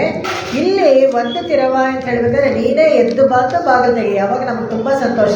ಯಾಕಂದರೆ ಮನೆಯವರು ಯಾರಾದರೂ ಬಾಗಿಲು ತೆಗೆದ್ಬಿಟ್ಟು ಸುಮ್ಮನೆ ಹಾಕಿ ಹೊಟ್ಟೋದ್ರೆ, ಒಳಗೆ ಬನ್ನಿ ಅಂತ ಕರೀದೆ ಹೋದರೆ ಆಟೋಮೆಟಿಕ್ ಡೋರ್ಸಲ್ಲಿ ಇರುತ್ತಲ್ಲ, ಇವಾಗ ಇರ್ತೀವಿ, ಸುಮ್ಮನೆ ಬಟನ್ ಪ್ರೆಸ್ ಮಾಡ್ಬಿಡ್ತೀವಿ. ಪಾಪ ಏನು ಎಮೋಷನ್ಸೇ ಇಲ್ಲ ಇವರಿಗೆ, ಮನೆಯವರು ಕರೀತಾನೆ ಇಲ್ಲ ಒಳಗೆ ಬಾ ಅಂತ.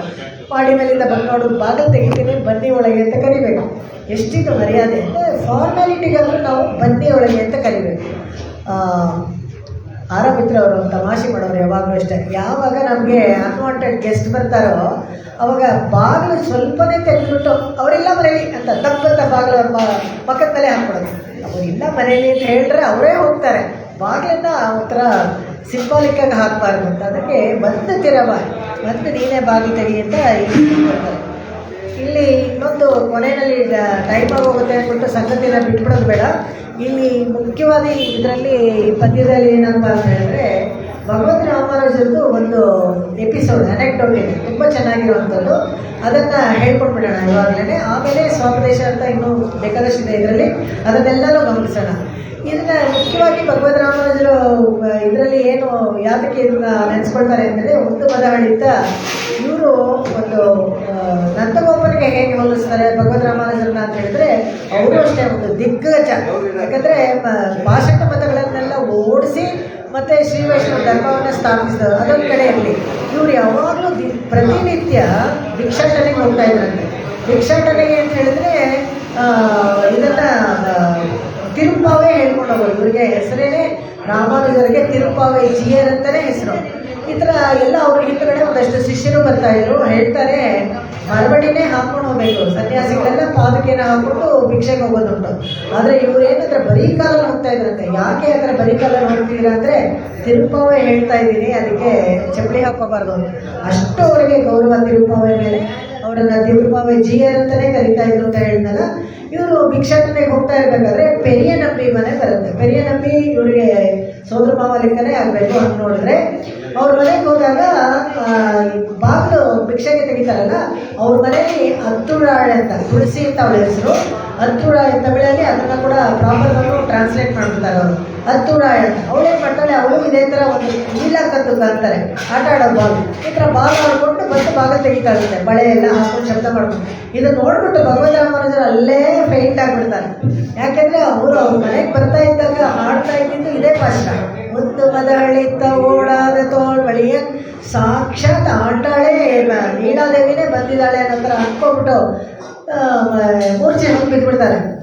ಆ ಮಗು ಚಿಕ್ಕ ಹುಡುಗಿಗೆ ಗೊತ್ತೇಗಾದ್ರೆ ಅಪ್ಪ ಅದು ಓಡೋಗುತ್ತದೆ ಒಳಗಡೆ. ಏನಾಯ್ತಮ್ಮ ಅಂತ ಹೇಳಿದ್ರೆ, ಜಿಯರ್ ಬಂದರು, ಅದು ಯಾಕೋ ತಲೆ ಸುತ್ತಿ ಬಿದ್ದುಬಿಟ್ಟಿದ್ದಾರೆ ಅಂತ ಬರ್ತಾ ಇರುತ್ತೆ. ಪೆರಿಯನಂಬಿ ಬಂದ್ಬಿಟ್ಟು ನೋಡ್ತಾರೆ. ಅಷ್ಟರಲ್ಲಿ ಕುರುಹೆಪ್ಪಿನ ಅವ್ರಿಗೆ ಶುಶ್ರೂಷೆ ಮಾಡ್ತಾ ಇರ್ತಾರೆ. ಏನಾಯಿತು ಅಂತ ಕೇಳ್ತಾರೆ.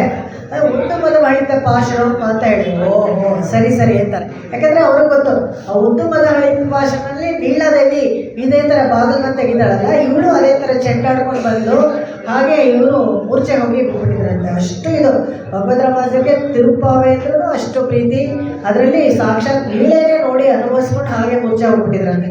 ಅಷ್ಟೇ ಅಲ್ಲದೆ ಅವರು ಎಲ್ಲ ಬರ್ಕೊಡ್ಬೇಕಾದ್ರೆ ಎಲ್ಲ ಶ್ರೀ ವೈಷ್ಣವ ದೇವಾಲಯದಲ್ಲೂ ಕೊನೆ 2 ಪಾಶರ ಮಾತ್ರ ಶಾಂತವರೆಗೆ ಪ್ರತಿದಿನ ಅನುಸಂಧಾನ ಮಾಡಬೇಕು ಅಂತ ಕಟ್ಲೇನೆ ಇಟ್ಟು, ಎಲ್ಲ ದೇವಸ್ಥಾನದಲ್ಲೂ ಅನಧ್ಯಯನ ಕಾಲದಲ್ಲಿ ಬಿಟ್ಟು ಬಾಕಿ ಎಲ್ಲ ಕಾಲದಲ್ಲೂ ಶಿರಕಾಲೆ ಮತ್ತು ಬಂಗಾರಗಳಲ್ಲಿ ಇದರಲ್ಲಿ ಸೆಲ್ಲ ಆಗ್ಬಿಟ್ಟಿದೆ ಅಂತ ಕಾಣುತ್ತೆ. ಇದರಲ್ಲಿ ಯಾರಾದರೂ ನೋಡಿ ಸ್ವಲ್ಪ ಇದು ಮಾಡಿ. ಆವಾಗ ಇದು ನಾನು ಸೆಲ್ಲ ಅಂತ ಸರಿ.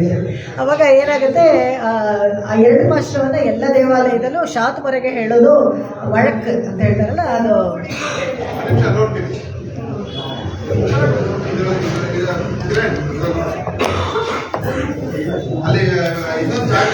ಆ ಥರ ಅವರು ಇದು ಶಾಂತವರೆಗೆ 2 ಪಾಶರವನ್ನು ಹೇಳೋದು ಅಂತ ನಿಗದಿಯಾಗಿ ಇಟ್ಟರು. ಇದು ಯಾದೃಚ್ಛಿಕವಾಗಿ ಅಂದರೆ ಪ್ರಾಸಂಗಿಕವಾಗಿ ಈ ಪಾಶರವನ್ನು ಅನುಸಂಧಾನ ಮಾಡಬೇಕಾದ್ರೆ ಭಗವದ್ ರಾಮಾನುಜರ ಬಗ್ಗೆ ಹೇಳೋದುಂಟು. ಒಂದು ಮದಹಳಿತ ಓಡಾದ ತೋಳ್ವಲಿಯನ್ ಅಂತ ಹೇಳ್ಬೇಕಾದ್ರೆ, ಒಂದು ಮದ ಕಳಿತ್ತಂದರೆ ಆನೆನ ಯಾವಾಗಲೂ ಭಗವಂತನಿಗೆ ಹೋಲಿಸ್ತಾರೆ. ಏನೇನು ಸಿಮಿಲಾರಿಟೀಸ್ ಭಗವಂತನಿಗೆ ಮತ್ತು ಆನೆಗೆ ಏನು ಸಿಮಿಲಾರಿಟೀಸ್ ನೋಡೋಣ ಅಂದರೆ, ವ್ಯಾಖ್ಯಾತಕಾರು ಅಷ್ಟು 1 ಡಜನ್ ತೋರಿಸ್ಕೊಡ್ತಾರೆ ನಮಗೆ ಹೇಗೆ ಇರಬೇಕು ಅಂತ. ಆನೆ ಬಂದು ಒಂದು ದೊಡ್ಡ ಪ್ರಾಣಿ. ಎಷ್ಟೇ ಆಸೆ ಇದ್ದರೂ ಎಲ್ಲ ನೋಡೋಕೆ ಇಷ್ಟ ಇದ್ದರೂ ದೂರದಿಂದ ನೋಡ್ತಾರೆ ಹೊರತು ಹತ್ತಿರಕ್ಕೆ ಯಾರೂ ಹೋಗಲ್ಲ. ಈ ಪರಬ್ರಹ್ಮ ವಸ್ತುನೂ ಅಷ್ಟೇ, ಎಲ್ಲರಿಗೂ ಇಷ್ಟನೇ ಹೋಗೋಕ್ಕೆ. ಆದರೆ ನಮ್ಗೆ ಹೋಗೋಕ್ಕಾಗತ್ತಾ, ಅದ್ರ ಹತ್ರ ಹೋಗೋಕ್ಕಾಗತ್ತಾ ಅನ್ನೋದು ಒಂದು ಅನುಮಾನ ಇರುತ್ತೆ ಯಾವಾಗಲೂ ಆ ಥರ. ಆಮೇಲೆ ಎಷ್ಟೇ ಬಲಿಷ್ಠವಾಗಿದ್ದರೆ ಕೂಡ ಆನೆ ಒಂದು ಸಣ್ಣ ಅಂಕುಶ.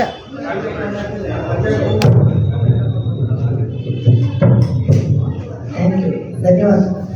ಹಾಗೆ ಎಷ್ಟೇ ಒಂದು ದೊಡ್ಡ ಪ್ರಾಣಿಯಾಗಿದ್ದರೆ ಕೂಡ ಒಂದು ಸಣ್ಣ ಅಂಕುಶಕ್ಕೆ ಭಯ ಪಟ್ಕೊಳ್ಳುತ್ತಂತೆ. ಭಗವಂತ ಏನು ಅಂತ ಹೇಳಿದ್ರೆ, ಅಷ್ಟೇ ದೊಡ್ಡ ಪರಬ್ರಹ್ಮ ವಸ್ತು ಆಗಿದ್ರೆ ಕೂಡ ಅಂಜಲಿ ಮಾಡಿಬಿಟ್ರೆ ಅವನು ಕರ್ಗೋಗ್ಬಿಡ್ತಾನೆ. ನಮಸ್ಕಾರ ಅಂತಲೇ ಒಂದು ಮಾಡಿಬಿಟ್ರೆ ಅದು ದೊಡ್ಡ ಅಸ್ತ್ರ ಅವನಿಗೆ, ಅವನು ಅದಕ್ಕೆ ತಲೆ ಬಾಗ್ಬಿಡ್ತಾನೆ. ಹಾಗೆಯೇ ಈ ಆನೆಗೆ ಒಂದೇ ಒಂದು ತುಂಬಿಕೈ ಅಂದರೆ ಒಂದು ಸೊಂಡ್ಲು. ಭಗವಂತನಿಗೂ ಅದೇ ಥರ ಹೇಳ್ತಾರೆ, ಭಗವಂತನಿಗೂ ಒಂದೇ ಒಂದು ಕೈ.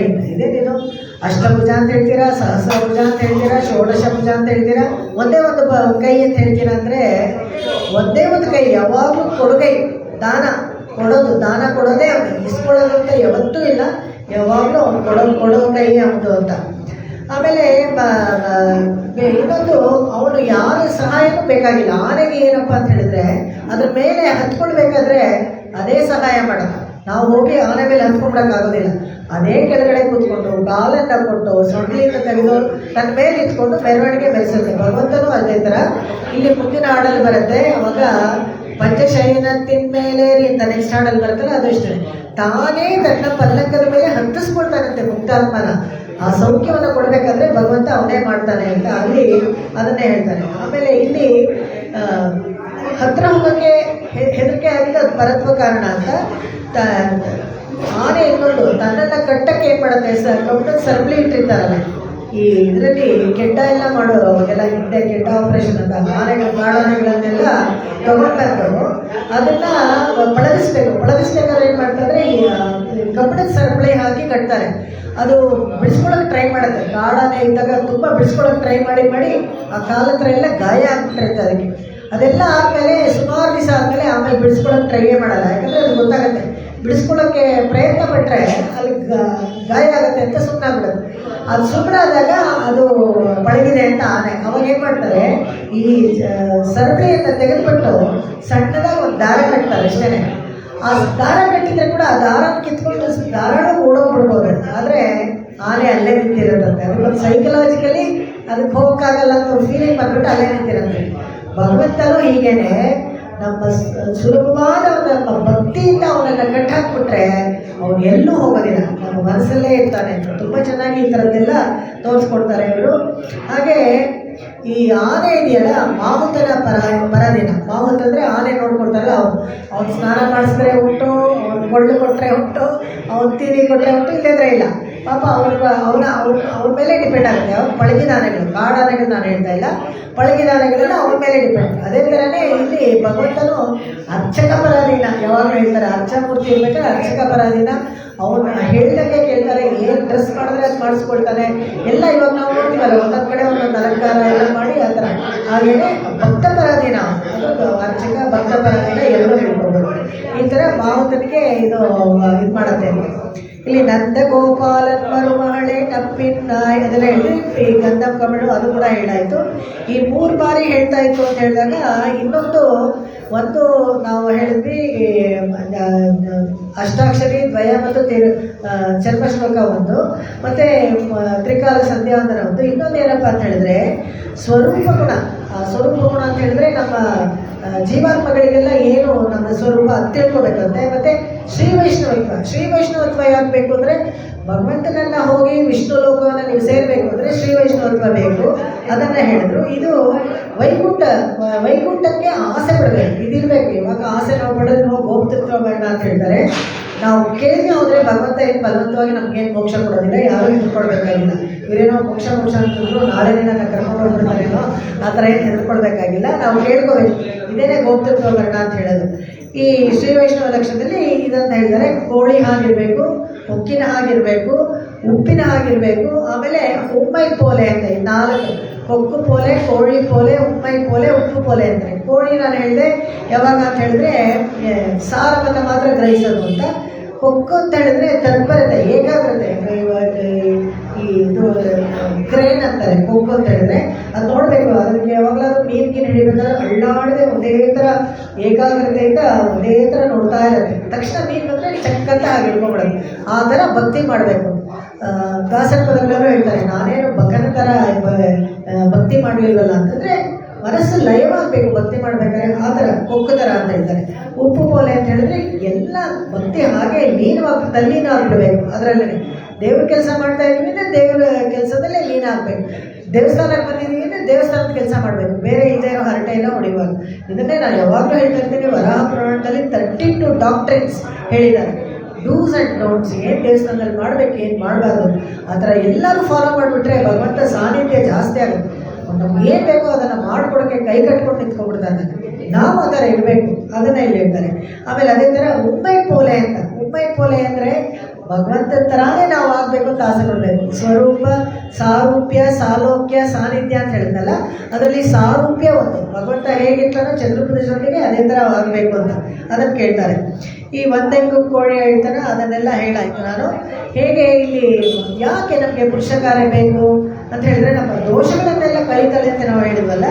ಯಸ್ಯಾಂ ಯಸ್ಯಾಂ ದಿಶಿವಿಹರತೆ ದೇವಿ ದೃಷ್ಟಿಸ್ತ್ವದೀಯ ತಸ್ಯಾಂ ತಸ್ಯಾಂ ಅಹಮಾಮಿಕಾಂ ತನ್ವತೆ ಸಂಪದೋಗ.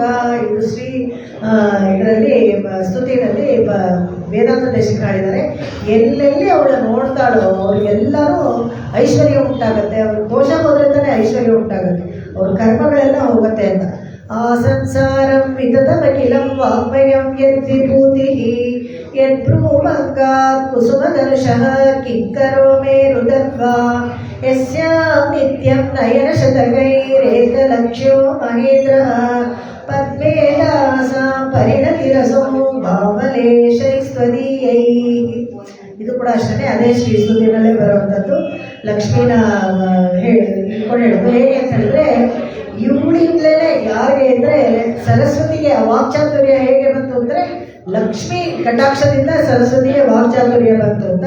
ಅದೇ ಥರ ಪಾರ್ವತಿಯನ್ನ ಹೇಗೆ ತನ್ನ ಹೆಂಡತಿಯನ್ನಾಗಿ ಮಾಡ್ಕೊಳ್ಳೋಕ್ಕೆ ಆಯಿತು ಶಿವನಿಗೆ ಅಂತ ಹೇಳಿದ್ರೆ, ಆ ಮನ್ಮದ ಬಾಣ ಬಿಡ್ತಾನಲ್ಲ ಅದಕ್ಕೂ ಕೂಡ ಇವಳೇ ಕಾರಣ ಅಂತ ಹೇಳ್ತಾರೆ. ಹೇಗೆಂದ್ರೆ ಯದ್ಭ್ರೂಮಂಗ ಕುಸುಮ ಧನುಷಃ, ಪಾರ್ವತಿಯ ಹುಬ್ಬಿದೆಯಲ್ಲ ಅಷ್ಟು ಚೆನ್ನಾಗಿತ್ತಂತೆ.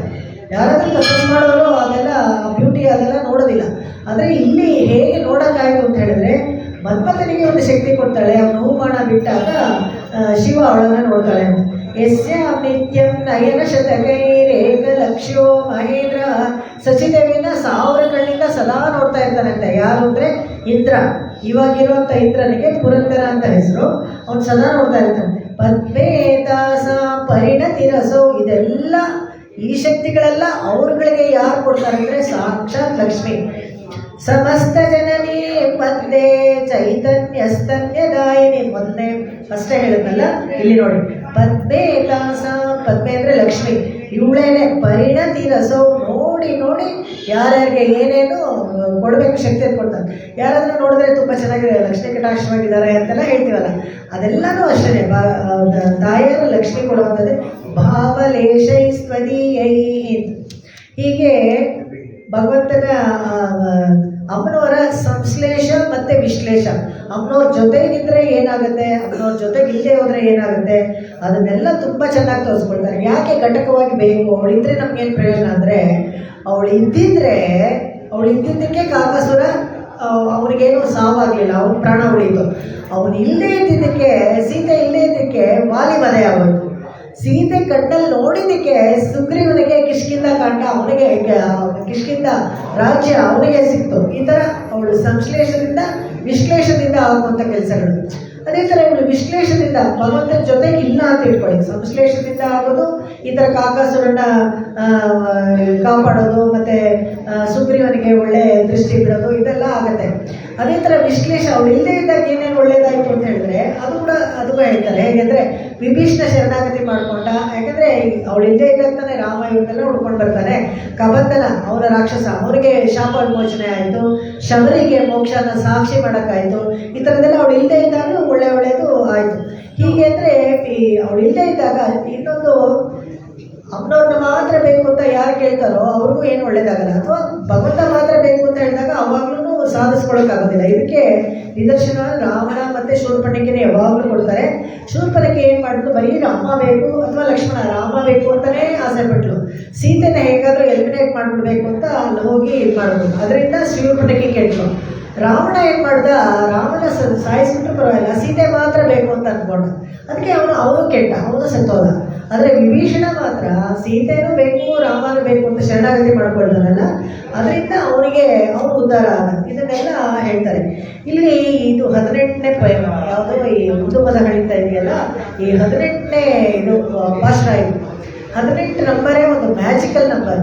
ಅದಕ್ಕೆ ಎಲ್ಲ ವಿಶೇಷವಾಗಿ ವ್ಯಾಖ್ಯಾತಕಾರರು ತುಂಬ ಚೆನ್ನಾಗಿ ಹೇಳ್ತಾರೆ. ಯಾಕೆ ಈ ಪಾಶ್ರನೂ ಎಷ್ಟು ಚೆನ್ನಾಗಿದೆ, ಘಟಕ ಸ್ಥಿತಿಯಲ್ಲಿ, ಯಾವುದಕ್ಕೆ ಇಡೀ ತಿರುಪಾವೆಗೆ ಘಟಕ ಸ್ಥಿತಿಯಲ್ಲಿದ್ದು ನಪ್ಪಿನೈನ ನಮ್ಮ ಜೊತೆಗೆ ಕಲ್ಕೊಳ್ಳೋದು. ನಪ್ಪಿನೈ ನಮ್ಮ ಜೊತೆ ಕಲ್ಕೊಂಡಾಗ ಭಗವಂತನ ಹತ್ರ ಹೋಗೋಕ್ಕೆ ಸುಲಭ ಆಗುತ್ತಲ್ಲ. ಅದು ಇಲ್ಲಿ 18th ನಂಬರ್ ಇದೆಯಲ್ಲ, ಅದಕ್ಕೆ ಏನಪ್ಪ ವಿಶೇಷ ಅಂತ ಹೇಳಿದ್ರೆ, ರಾಮಾಯಣದಲ್ಲಿ 18ನೇ ಇದು ಬಾಲಕಾಂಡದಲ್ಲಿ 18ನೇ ಸರ್ಗ ಇದೆಯಲ್ಲ, ರಾಮನ ಜನನ ಆಗುತ್ತೆ. ಅದೊಂದು ಎಕ್ಸ್ಟ್ರಾ ಅದಕ್ಕೆ ನಂಬರ್ಗೆ ಶಕ್ತಿ. ಸುಮ್ಮನೆ ಇದೆಲ್ಲ ನಮಗೆ ಅನುಭವಕ್ಕೆ ಬರೋದಕ್ಕೋಸ್ಕರ ಕೊಡುವಂಥದ್ದು. ಅದೇ ಥರ ವಾಲಿವಧೆ ಕಿಷ್ಕಿಂಧ ಕಾಂಡದಲ್ಲಿ 18ನೇ ಸರ್ಗದಲ್ಲಿ ಆಗುತ್ತೆ. ಅದೇ ಥರ ಈ ಮಹಾಭಾರತದಲ್ಲಿ ನೋಡಿದ್ರೆ 18 ಪರ್ವ ಇದೆ. ಮಹಾಭಾರತದಲ್ಲಿ ಭಗವದ್ಗೀತೆ ಬಂತು, ಅದಕ್ಕೂ 18 ಚಾಪ್ಟರ್. ಈ ಥರ ಮಹಾಭಾರತದ ಯುದ್ಧ ಆಯಿತು, ಅದು 18 ದಿವಸ ಆಯಿತು. ಈ ಥರ ಹೀಗೆ ರಾಮಾನುಜರು 18 ಸತಿ ಹೋದರು ತಿರುಗೋಷ್ಠಿಯವ್ರಿಗೆ ಮಂತ್ರ ಅಂತ ತಿಳ್ಕೊಳ್ಳೋಕ್ಕೆ. ಶೂರ್ಪನಖಿ ಅವಳಿಗೆ ಮಾನವಕ್ಕಾಗತ್ತಲ್ಲ, ಅದು ಅಷ್ಟೇ. ಅದು ಅರಣ್ಯಕಾಂಡದಲ್ಲಿ 18ನೇ ಸರ್ಗದಲ್ಲಿ ಆಗುತ್ತೆ. ಇದೇ ಥರ ಇಲ್ಲಿ ಇದರಲ್ಲಿ ಅಯೋಧ್ಯಕಾಂಡದಲ್ಲಿ ಕೈಕೇಯಿ ಕಳಿಸ್ತಾಳಲ್ಲ ಕಾಡಿಗೆ, ಅದು ಕೂಡ ಅಯೋಧ್ಯಕಾಂಡದಲ್ಲಿ 18ನೇ ಸರ್ಗದಲ್ಲಿ ಬರುತ್ತೆ. ಇದೇನು ಒಳ್ಳೇದಾಯ್ತು ಆ ಕಾಡು ಕಳಿಸಿದ್ದು ಅಂದರೆ? ಖಂಡಿತವಾಗ್ಲೂ ಒಳ್ಳೇದಾಯ್ತು. ಯಾಕಂದರೆ ಅವಾಗಲೇ ರಾಮ ಅನ್ಕೋತಾರಂತೆ, ಸದ್ಯ ನಾನು ಅವತಾರ ಮಾಡಿ ಬಂದಿದ್ದು ಆ ಪರ್ಪಸ್ ಇವಾಗ ತಾನೇ ನನಗೆ ಸರಿ ಹೋಯ್ತು. ಯಾಕಂದರೆ ಜನಾಸ್ಥಾನದಲ್ಲಿ 14,000 ರಾಕ್ಷಸರು ಇದ್ದರು, ಕೆಟ್ಟ ರಾಕ್ಷಸರು. ಅವರನ್ನೆಲ್ಲ ನಿರಸನ ಮಾಡಬೇಕಾಯಿತು. ರಾವಣನ್ನ ಕೊಲ್ಲಕ್ಕೂ ಒಂದು ಕಾರಣ ಬೇಕಿತ್ತು. ಅದಕ್ಕೋಸ್ಕರನೇ ಸೀತೆಯನ್ನು ನಾಟಕ ಮಾಡಿಕೊಂಡು ಹೋಗಿ ಅವನ ಹತ್ರ ಸಿಕ್ಕಾಕೊಂಡಂಗೆ ಮಾಡಿ, ಇಲ್ಲಿದ್ರೆ ಸುಮ್ಮನೆ ಯಾರನ್ನೂ ದಂಡಿಸೋಕ್ಕಾಗಲ್ಲ. ಅವನಿಗೆ ಒಂದು ಪುಣ್ಯ ಫಲ ಇತ್ತು, ಅದೆಲ್ಲ ಮುಗಿದು ಪಾಪದ ಕೂಡ ತುಂಬಿದ್ರೇ ಅವನನ್ನು ದಂಡಿಸೋಕ್ಕಾಗೋದು. ಹಾಗಾಗಿ ಅದು ಕೂಡ ಅಷ್ಟೇ. ಅಯೋಧ್ಯಕಾಂಡದಲ್ಲಿ ಕೈಕೇಯಿ ಕೇಳ್ತಾಳಲ್ಲ, ಅವಾಗ ಕೈಕೇಯಿಗೆ ಇಷ್ಟ ಇರುತ್ತೆ. ಅವಾಗ ಎಲ್ಲ ದೇವತೆಗಳು ಬಂದು ಬೇಡ್ಕೊಳ್ತಾರೆ, ಅಮ್ಮ ನಿನ್ನಿಂದಲೇ ಈ ಕೆಲಸ ಆಗಬೇಕು, ನೀನು ವರ ಕೇಳು ಅಂತ ಎಲ್ಲ ದೇವತೆಗಳು ಬಂದು ಬೇಡ್ಕೊಳ್ತಾರೆ. ಅದು ಇದರಲ್ಲಿ ವಶಿಷ್ಠರು ಬರೆದಿದ್ದ ಆಧ್ಯಾತ್ಮ ರಾಮಾಯಣದಲ್ಲಿ ಅದರಲ್ಲಿ ಡೀಟೇಲ್ ಆಗಿ ಕೊಡ್ತಾರೆ ಅದನ್ನು. ಆ ಥರ ಇಲ್ಲಿ ಸುಂದರಕಾಂಡದಲ್ಲಿ ಹನುಮಂತನಿಗೆ ಸೀತೆ ನೋಡಿದ್ದು, ಅದು 18ನೇ ಸರ್ಗ. ತುಂಬ ಆಶ್ಚರ್ಯ. ಇದೆಲ್ಲರೂ ನಮಗೆ ಬೇರೆ ಬೇರೆ ಸಿಗುತ್ತೆ. ವಿಭೀಷಣ ಶರಣಾಗತಿ ಮಾಡ್ಕೊಂಡಿದ್ದು ಯುದ್ಧಕಾಂಡ 18ನೇ ಸರ್ಗ, ಅದು ಅಷ್ಟೇ ಶರಣಾಗತಿ ಮಾಡ್ಕೊಂಡಿದ್ದು. ನಮ್ಮ ಹತ್ರ ಇರೋದು 18 ಪುರಾಣಗಳು. 18 ಪುರಾಣಗಳು ನಮಗಿದೆ, 18 ಸ್ಮೃತಿಗಳು. ಅದೇ ಥರ ಇದು ಮೂಲ ಮಂತ್ರ 3 ಶಬ್ದ ಅಂತ ಇಟ್ಕೊಳ್ಳಿ.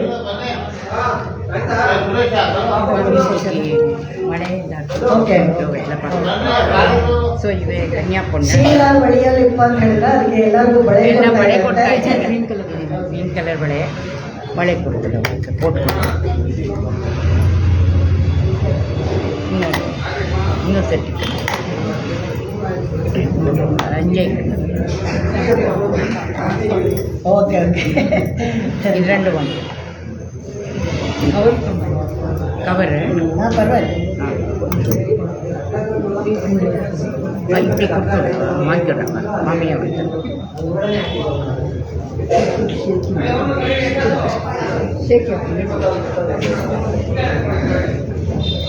ತಿರುಪಾವೆ ಹೇಳ್ತಾ ಇರೋದೇ ಎಲ್ಲರಿಗೂ ಮಕ್ಕಳ ಕಲ್ಯಾಣ ವಸ್ತುನೇ. ಅದು ಸ್ಪೆಷಲ್ ಆಗಿ ಧನ್ಯಾಗಿ ಕಲ್ಯಾಣ ವಸ್ತು ಹೇಳಿದ್ರು. ತುಂಬ ಸಂತೋಷ. ಆಟಾಡೋದು ಬೇಗ ಆಗಲಿ ಅಂತ ಬೇಡ್ಕೊಳ್ತೀವಿ. ಎಲ್ಲರಿಗೂ ಕಲ್ಯಾಣ ಅಂತ ಹೇಳಿದ್ರೇನೆ ಭಗವಂತನ ಜೊತೆಗೆ ಕಲ್ಯಾಣನೇ. ನಮಗೆಲ್ಲ ಕೊನೆಯಲ್ಲಿ ತಿರುಪಾವಳಿ ಹೋಗ್ಬೇಕಾದ್ರೆ ಕಲ್ಯಾಣೋತ್ಸವ ಅಂತ ಹೇಳ್ತಾರಲ್ಲ, ಸ್ವರೂಪ ಜೀವಾತ್ಮ ಸ್ವರೂಪ ಪರಮಾತ್ಮನ ಜೊತೆಗೆ ಹೋಗಿ ಸೇರೋದೇ ದೊಡ್ಡ ಮದುವೆ ಸಂಭ್ರಮ. ಎಲ್ಲರಿಗೂ ಒಳ್ಳೇದು ಮಾಡಲಿ. ಅದಕ್ಕೆ ದಿನಾನು ಹೇಳ್ತೀನಿ, ಯಾರು ಏರ್ಪಡಿಸ್ಕೊಟ್ರೋ ಉಪನ್ಯಾಸ ಇದನ್ನ 3 ಜನಕ್ಕೂ ಒಳ್ಳೇದಾಗಲಿ. ಯಾವಾಗಲೂ ನಾನು ಹೇಳೋದು ಮರ್ತು ಬಿಡ್ತೀವಿ, ಕೊನೆಯಲ್ಲಿ ವೋಟ್ ಆಫ್ ಥ್ಯಾಂಕ್ಸ್ ಎಲ್ಲ ಹೇಳೋದಿಲ್ಲ. ಅಂದರೆ ಇದನ್ನ ಹೇಳಲೇಬೇಕು, ಮರಿಗೂ ಬರಲಿ.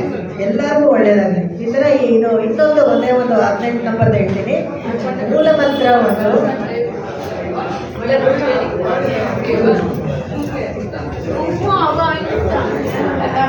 ಮೂಲ ಮಂತ್ರ ಓಂ ನಮೋ ನಾರಾಯಣ ಅದು 3 ಪದ. ದ್ವಯ ಮಂತ್ರದಲ್ಲಿ 6 ಸಿಗುತ್ತೆ. ಆಮೇಲೆ ಆ ಚರ್ಮ ಶ್ಲೋಕದಲ್ಲಿ 9. ಇದು ಟೋಟಲ್ ಮಾತ್ರ ಇದು 18 ಬರುತ್ತೆ. ಆಮೇಲೆ ಈ ಥರ ಆನೆ ಅಂತ ಹೇಳಿದ್ರಲ್ಲ ಭಗವಂತನನ್ನ ಎಲ್ಲಿ ಹೇಗೆ ಬಂತು ಅಂತ ಹೇಳಿದ್ರೆ, ಅದು ಪೆರಿಯಾಳ್ವಾರು ಹಾಡಿದ್ದಾರೆ ಅವ್ರ ಹಾಡುಗಳಲ್ಲಿ ಎಲ್ಲ. ಅದನ್ನು ನೋಡ್ಬೇಕು. ಶಂಕಲಿಗೆ ಶರಣಾರ್ಪಿಣಾರಣ್ಯ ತೂಯ ಪೊನ್ಮಣಿಮೆ ಹೋಲಿಪ ಪದ್ಮದ ಪುಡಲ್ ಶೋರ ವಾರಣ ಪಯ್ಯನೆ ಟೂರ್ವದು ಪೋಲ್. ಅಲ್ಲೇ ಹೇಳ್ತಾರೆ ಪದಜಲ ಸುರಿತಾ ಇತ್ತು ಅಂತ ಆನೆ ಹೇಳ್ತಾರಲ್ಲ, ಅದೇ ಥರ ಕೃಷ್ಣರಿಗೂ ಅದೇ ಥರ ಆಯಿತು. ಉಡನ್ಕೂಡಿ ಕಿಕ್ಕಿಣಿಯಾರವಾರಿಪ್ಪ ಉಡೈ ಮಣಿ ಪರೈಕರಂಗ ತಡತ್ತಾಳಿಣೈ ಕೊಂಡ ಶಾರ್ಕಪಾಣಿ ನಡೆ ನಡವಾನೋ. ಬರೀ ಶ್ರೀರಾರ್ ಮಳೆ ಒಲಿಂಪ ಮಾತ್ರ ಕೇಳಿಸ್ಬೇಕು, ಬೇರೆ ಏನು ಕೇಳಿಸ್ಬಾರ್ದು ಶಬ್ದ. ಈಗ ಮಳೆ ಕೊಡ್ತಾ ಇದ್ರೆ ಮಳೆ ಶಬ್ದ ಮಾತ್ರ ಕೇಳಿಸ್ಬೇಕು, ಯಾಕಂದ್ರೆ ನಾನು ಹೇಳಿದ್ರು ನೀವು ಕೇಳಿಸ್ಕೊಳ್ಳಿ. ತುಂಬ ಚೆನ್ನಾಗಿದೆ. ಕೃಷ್ಣನನ್ನ ಒಂದು ಆನೆಗೆ ಹೋಲಿಸಿ ಪೆರಿಯಾಳ್ವಾರ್ ಹಾಡ್ತಾ ಇದ್ದಾರೆ. ಅದೇ ಪೋರ್ತ ಮುತ್ತಿಯ ಪೋರ್ಮಾಯಾರೆ ಕಂಡ್ರೆ ಕೋಲ್ ಹೇಳ್ತಾರೆ. ಒಂದು ಟೈಟ್ ಆಗಿರೋ ಒಂದು ವೆಲ್ವೆಟ್ ಅಕ್ಕಿ ಹಾಕಿದ್ರೆ ಒಳ್ಳೆ ಆನೆ ಬಲಿತರ ಕಾಣ್ತಾ ಇದ್ದಂತೆ ಅವನು. ಗಂಧಂ ಕಮಳಂ ಕುಳಲಿ ಕಡೆ ಇದಿರವ, ಇದನ್ನ ವೇದಾಂತ ದೇಶಿಕರು ಗೋದಾಸ್ತುತಿಲಿ ಹೇಳ್ತಾರೆ. ತುಂಬ ಇರ ಕೃತ್ರಿಮ ಗಿರ ಸ್ವಯಮುತ್ತಮಾಂಗೈ ಯಸ್ಸರ್ವಗತ್ತ ಇತಿ ಸಾದರ ಮುದ್ವಹಂತಿ ಆಮೋದ ಮಧ್ಯ ಬಲಿಗಚ್ಚತಿ ಮಾಲಿಕಾಭಿಃ ಸೋಪಿ ತ್ವದೀಯ ಕುಟಿಲಾಲಕವಾಸಿತಾಭಿಃ. ಎಷ್ಟು ಸುಂದರವಾದ ಪದ್ಯ ಇದು ಅಂತ ಹೇಳಿದ್ರೆ ಗೋದಾಸ್ತುತಿಲಿ ಹೇಳ್ತಾರೆ. ತುರ್ಕೈರ ಕೃತ್ರಿಮ ಉಪನಿಷತ್ ಸಾರುಗಳೆಲ್ಲ ಭಗವಂತನನ್ನ ಕೊಂಡಾಡತ್ತಂತೆ. ಎಲ್ಲ ವೇದಗಳು ಭಗವಂತನನ್ನು ಕೊಂಡಾಡತ್ತಂತೆ. ಅದನ್ನು ಉಪನಿಷತ್ ಬಂದು ವೇದಕ್ಕೆ ತಲೆ ಇದ್ದಂಗೆ, ಶಿರ ಇದ್ದಂಗೆ, ಅದರಲ್ಲೂ ಭಗವಂತನನ್ನ ಕೊಂಡಾಡತ್ತಂತೆ. ಅದಕ್ಕೆ ಭಗವಂತನಿಗೆ ಸರ್ವಗಂಧ ಅಂತ ಹೇಳ್ತಾರೆ. ಅಷ್ಟೆಲ್ಲ ಮಹಿಮೆ ಇರೋ ಸಾಮರ್ಥ್ಯ ಇರೋ ಭಗವಂತ ಅಪ್ಪನವ್ರ ಕೂದಲು ವಾಸನೆ ಕಂಡ್ರೆ ಅಷ್ಟು ಸಂತೋಷ ಅಂತ ಎಲ್ಲ ಮರ್ತು ಬಿಡ್ತಾನೆ. ಅದನ್ನ ಇಲ್ಲಿ ಗೋದಾದೇವಿ ಇದ್ರಲ್ಲಿ ಹೇಳ್ತಾರೆ. ಗೋದೆ ಅಂದ್ರೆ ದೊಡ್ಡ ಕೂದಲಿರೋಳು ಅಂತ. ಅದರಲ್ಲಿ ಸಹಜವಾದ ಒಂದು ಗಂಧಕಮಳ ಹುಡಲಿ ಕಡೆ ತಿರುವಾಯ್ ಗಂಧ ತತ್ವ, ಭೂಮಿಗೆ ಗಂಧ ತತ್ವ ಅಂತ ಹೇಳ್ತಾರೆ. ಯಾವುದು ಅಂತ ಹೇಳಿದ್ರೆ 5 ಪಂಚಭೂತಗಳಿವೆಯಲ್ಲ, ಅದರಲ್ಲಿ ಗಂಧ ತತ್ವ ಭೂಮಿ. ಆ ಗಂಧ ತತ್ವ ಭೂಮಿಗೆ ಸಹಜವಾಗಿ ಒಂದು ವಾಸನೆ ಇರುತ್ತೆ. ಮಣ್ಣು ವಾಸನೆ ನೋಡಿ, ಮಳೆ ಮೇಲೆ ಬಿದ್ದಾಗ ತಕ್ಷಣ ಒಂದು ವಾಸನೆ ಬರುತ್ತಲ್ಲ, ಅದು ಯಾರು ಅದಕ್ಕೇನು ಸೆಂಟ್ ಹಾಕಿರ್ತಾರೆ ಅದೇ ವಾಸನೆ. ಎಲ್ಲಾದ್ರೂ ಹೋಗಿ ನಿಮ್ಗೆ ಅದೇ ವಾಸನೆ ಬರುತ್ತೆ. ಅದು ಗಂಧ ತತ್ವ. ಭಗವಂತ ಪ್ರಾಕೃತಿಕವಾಗಿ ಕೊಟ್ಟಿರುವಂಥ ಗಂಧ ತತ್ವ. ಭಗವಂತನಿಗೂ ಅದೇ ಥರನೇ ಹೇಳ್ತಾರೆ, ಸರ್ವಗಂಧ ಅಂತ ಹೇಳ್ತಾರೆ ಅವನಿಗೆ ಈ ವಾಸನೆ ತುಂಬ ಇಷ್ಟ ಆಗಿತ್ತಂತೆ. ಅಂತಹ ಮಹಿಮಾವಂತ ನಾರಾಯಣನಿಗೆ ಕೂಡ ಆ ಕೂದಲಿನ ವಾಸನೆ ತುಂಬ ಇಷ್ಟ ಆಯಿತು. ಪಂದಾರ್ಗಿರಲಿ ಉನ್ನೈತು ನನ್ನ ಪೇರ್ಪಾಡ ಅಂತ ಹೇಳ್ಬೇಕಾದ್ರೆ ಪರಮಾತ್ಮನ ನಿಗ್ರಹ ಮಾಡೋಕ್ಕೆ ಅವಳಿಗೆ ಹೇಗಾಗ್ತಾ ಇತ್ತು ಅಂದರೆ, ಒಂದು ನಮ್ಮ ಮೇಲೆ ಅವಳಿಗೆ ವಾತ್ಸಲ್ಯ, ಅವನ ಹತ್ರ ವಾಲಭ್ಯ. ಅವನನ್ನು ಇವಾಗ ಯಾವಾಗಲೂ ಅಷ್ಟೇ ಮನೆಯಲ್ಲಿ ಇರ್ತಾರಲ್ಲ ತಾಯಿದ್ರು, ಅವ್ರ ಗಂಡಂದ್ರಿಗೆ ಎಲ್ಲ ಸೇವೆ ಮಾಡಿಕೊಂಡು ಒಂದು ಒಳ್ಳೆ ಬುಕ್ಸಲ್ಲಿ ಇರ್ತಾರೆ. ಯಾವಾಗಲೂ ಅಷ್ಟೇ ಯಜಮಾನಿ ಅವಳು, ಯಜಮಾನ ಅವನಾದರೆ ಯಜಮಾನಿ, ಅವಳು ಎಲ್ಲ ಮಾಡ್ಕೊಳ್ತಾ ಇರ್ತಾರೆ. ಮಗನಿಗೆ ಏನಾದರೂ ಮಕ್ಕಳಿಗೆ ಏನಾದರೂ ಬೇಕಾದರೆ ಅವಳು ಶಿಫಾರಸು ಮಾಡಿದ್ರೆ ಖಂಡಿತವಾಗ್ಲೂ ಮನೆ ಯಜಮಾನ ಬೇಡ ಅಂತ ಹೇಳೋದು. ಅದೇ ಥರನೇ ಸೇಮ್, ಬೇರೆ ಏನಿಲ್ಲ. ನಮ್ಮ ತಂದೆ ತಾಯಿ, ನಾವು ಅವ್ರ ಮಗಳು. ನಮಗೇನಾದರೂ ಬೇಕಾದರೆ ಅಮ್ಮ ಹತ್ರ ಹೋಗ್ಬೇಕು ಫಸ್ಟ್, ಅವಳು ನಮಗೆ ಕೊಡಿಸ್ತಾಳೆ. ಅದನ್ನೇ ಇಲ್ಲಿ ಹೇಳಿದ್ರು. ಭಗವಂತನಲ್ಲಿ ಅವಳಿಗೆ ವಾಲಭ್ಯ ಇರೋದ್ರಿಂದ ನಮ್ಮ ಮೇಲೆ ವಾತ್ಸಲ್ಯ. ಬೇಡ ಕಡೆ ಇವನು ಯಾವ ಪಾಪಿ, ಇವ್ರು ಎಷ್ಟು ಜನರಿಂದ ಹಿಂಗೆ ಪರವಾಗಿಲ್ಲ ರೀ, ಸಂಸಾರದಲ್ಲಿ ಹೋದರೆ ಎಲ್ಲರೂ ತಪ್ಪು ಮಾಡೇ ಮಾಡ್ತಾರೆ, ಇದೊಂದ್ಸತಿ ಅವನ್ನ ಕ್ಷಮಿಸ್ಬಿಡಿ ಅಂತ ರೆಕಮೆಂಡ್ ಮಾಡ್ತಾಳೆ. ಅದಕ್ಕೆ ನಮ್ಮ ಮೇಲೆ ವಾತ್ಸಲ್ಯ, ಭಗವಂತನ ಹತ್ರ ವಾಲಭ್ಯ. ಯಾರು ನಡೆಯಲ್ಲೋ ಅವರನ್ನ ಮುಂದಿಟ್ಕೊಂಡು ನಾವು ಕೆಲಸ ಮಾಡಿಸ್ಕೋಬೇಕು. ಇದಕ್ಕೆ ಒಂದು ಶ್ಲೋಕ ತುಂಬ ಚೆನ್ನಾಗಿ ಹೇಳ್ತಾರೆ. ಏಕೋ ಅಪಿತ್ರಯೈವ ಭಾತಿ ಕಂದುಕೋಯಂ ಕಾಂತಾಯ ಕರತಲರಾಗರಕ್ತರಕ್ತಃ ಭೂಯಸ್ತ್ವಚ್ಚರಣಾನಕಾಶು ಗೌರ ಗೌರ ಕಸ್ಸನ್ನಯಂಗ ಮರೀಚಿ ನೀಲ ನೀಲ ಪಂದಾರ್ ವಿರಲಿ ಉನ್ಮೈತು ನನ್ನ ಕೈ ಪೇರ್ಪಾಡ ಅಂತ ಹೇಳ್ತಲ್ಲ. ಪಂದಾರ್ ವಿರಲಿ ನೆನೆಸಿಬೇಕಾದ್ರೆ ಏಕೋ ಅಪಿತ್ರಯೈವ ಭಾತಿ ಕಂದು ಗೋಯಂ. ಕಂದು ಅಂತ ಹೇಳಿದ್ರೆ ನೀಲಾ ಕಂದಕ ಅಂತ ಹೇಳ್ತಾರೆ. ಇದಕ್ಕೆ ಅದು ಮೇಲೆ ಎಸಿದಾಗ ಕೈಯಲ್ಲಿ ಕೆಂಪು ಇರುತ್ತಲ್ಲ, ಆ ಕೆಂಪು ಕಲರ್ ಬರುತ್ತೆ. ಅಲ್ಲಿಂದ ಕೆಳಗಡೆ ಬಿದ್ದಾಗ ನಕಾಂಶು ಚರಣ ಅನಕಾಂಶು ಗೌರ ಗೌರ ಬೆಳ್ಳಗಿರ್ತಾ ಇತ್ತು ಅಂತ. ಕಾಲಲ್ಲಿ ಉಬ್ಬರಲ್ಲಿ ಸ್ವಾಭಾವಿಕವಾಗಿ ಒಂದು ಶೈನಿಂಗ್ ಇರಬೇಕು. ಅದು ಯಾವಾಗಲೂ ಮೂರ್ ಲೈಟ್ ಥರ ಇರಬೇಕು ಅಂತ ಹೇಳ್ತಾರೆ, ಬೆಳೆದಿಗಿರ್ತಾರ. ನಾವೆಲ್ಲ ಅದೆಲ್ಲ ಇದು ಏನಪ್ಪ ನೈಟ್ ಪಾಲಿಶ್ ಅದೆಲ್ಲ ಹಾಕೊಂಡ್ಬಿಡ್ತೀವಿ. ಯಾವಾಗ ಹೆಲ್ತಿಯಾಗಿರ್ತಾರೋ ತಾನೇ ಶೈನಿಂಗ್ ಬರುತ್ತೆ ಉಗುರಿನಲ್ಲಿ. ಯಾವಾಗಲೂ ಅಷ್ಟೇ ವೈದ್ಯರೆಲ್ಲ ಹಿಂದಿನ ಕಾಲದಲ್ಲಿ ನೋಡಬೇಕಾದ್ರೆ ಉಗುರು ತಲೆ ಕೂದಲಿಟ್ಟು ನೋಡ್ತಾ ಇರೋರು. ಯಾವಾಗಲೂ ಉಗುರನ್ನು ನೋಡಿದ ತಕ್ಷಣ ಅವರು ಹೆಲ್ತ್ ಇದಕ್ಕೆ ಫೈಂಡ್ ಔಟ್. ತಲೆ ಕೂದಲು ಅಷ್ಟೇ, ಅದು ಎರಡೂ ಆರೋಗ್ಯವನ್ನು ಸೂಚಿಸುವಂಥದ್ದು. ಇಲ್ಲಿ ಎರಡೂ ಇದೆ. ಗಂಧಕವಳ ಕೂದಲು, ಇಲ್ಲಿ ನಖವನ್ನು ಹೇಳ್ತಾರೆ. ಆಮೇಲೆ ಕಸ್ಸನ್ನಯನ ಮರೀಚಿ ನೀಲ ನೀಲ್ ಹೀಗೆ ಎಸಿತಾ ಇರಬೇಕು. ಅವಳು ಕಣ್ಣ ಹತ್ರ ಬರುತ್ತಲ್ಲ, ಆ ಕಣ್ಣು ನೀಲಿ ಕಲರ್ ಅಂತೆ. ಅದರ ಚೆಂಡು ನೀಲಿ ಕಲರ್ಗೆ ಬರ್ತಾ ಇತ್ತು ಅಂತ ಅದನ್ನ ಹೇಳ್ತಾರೆ.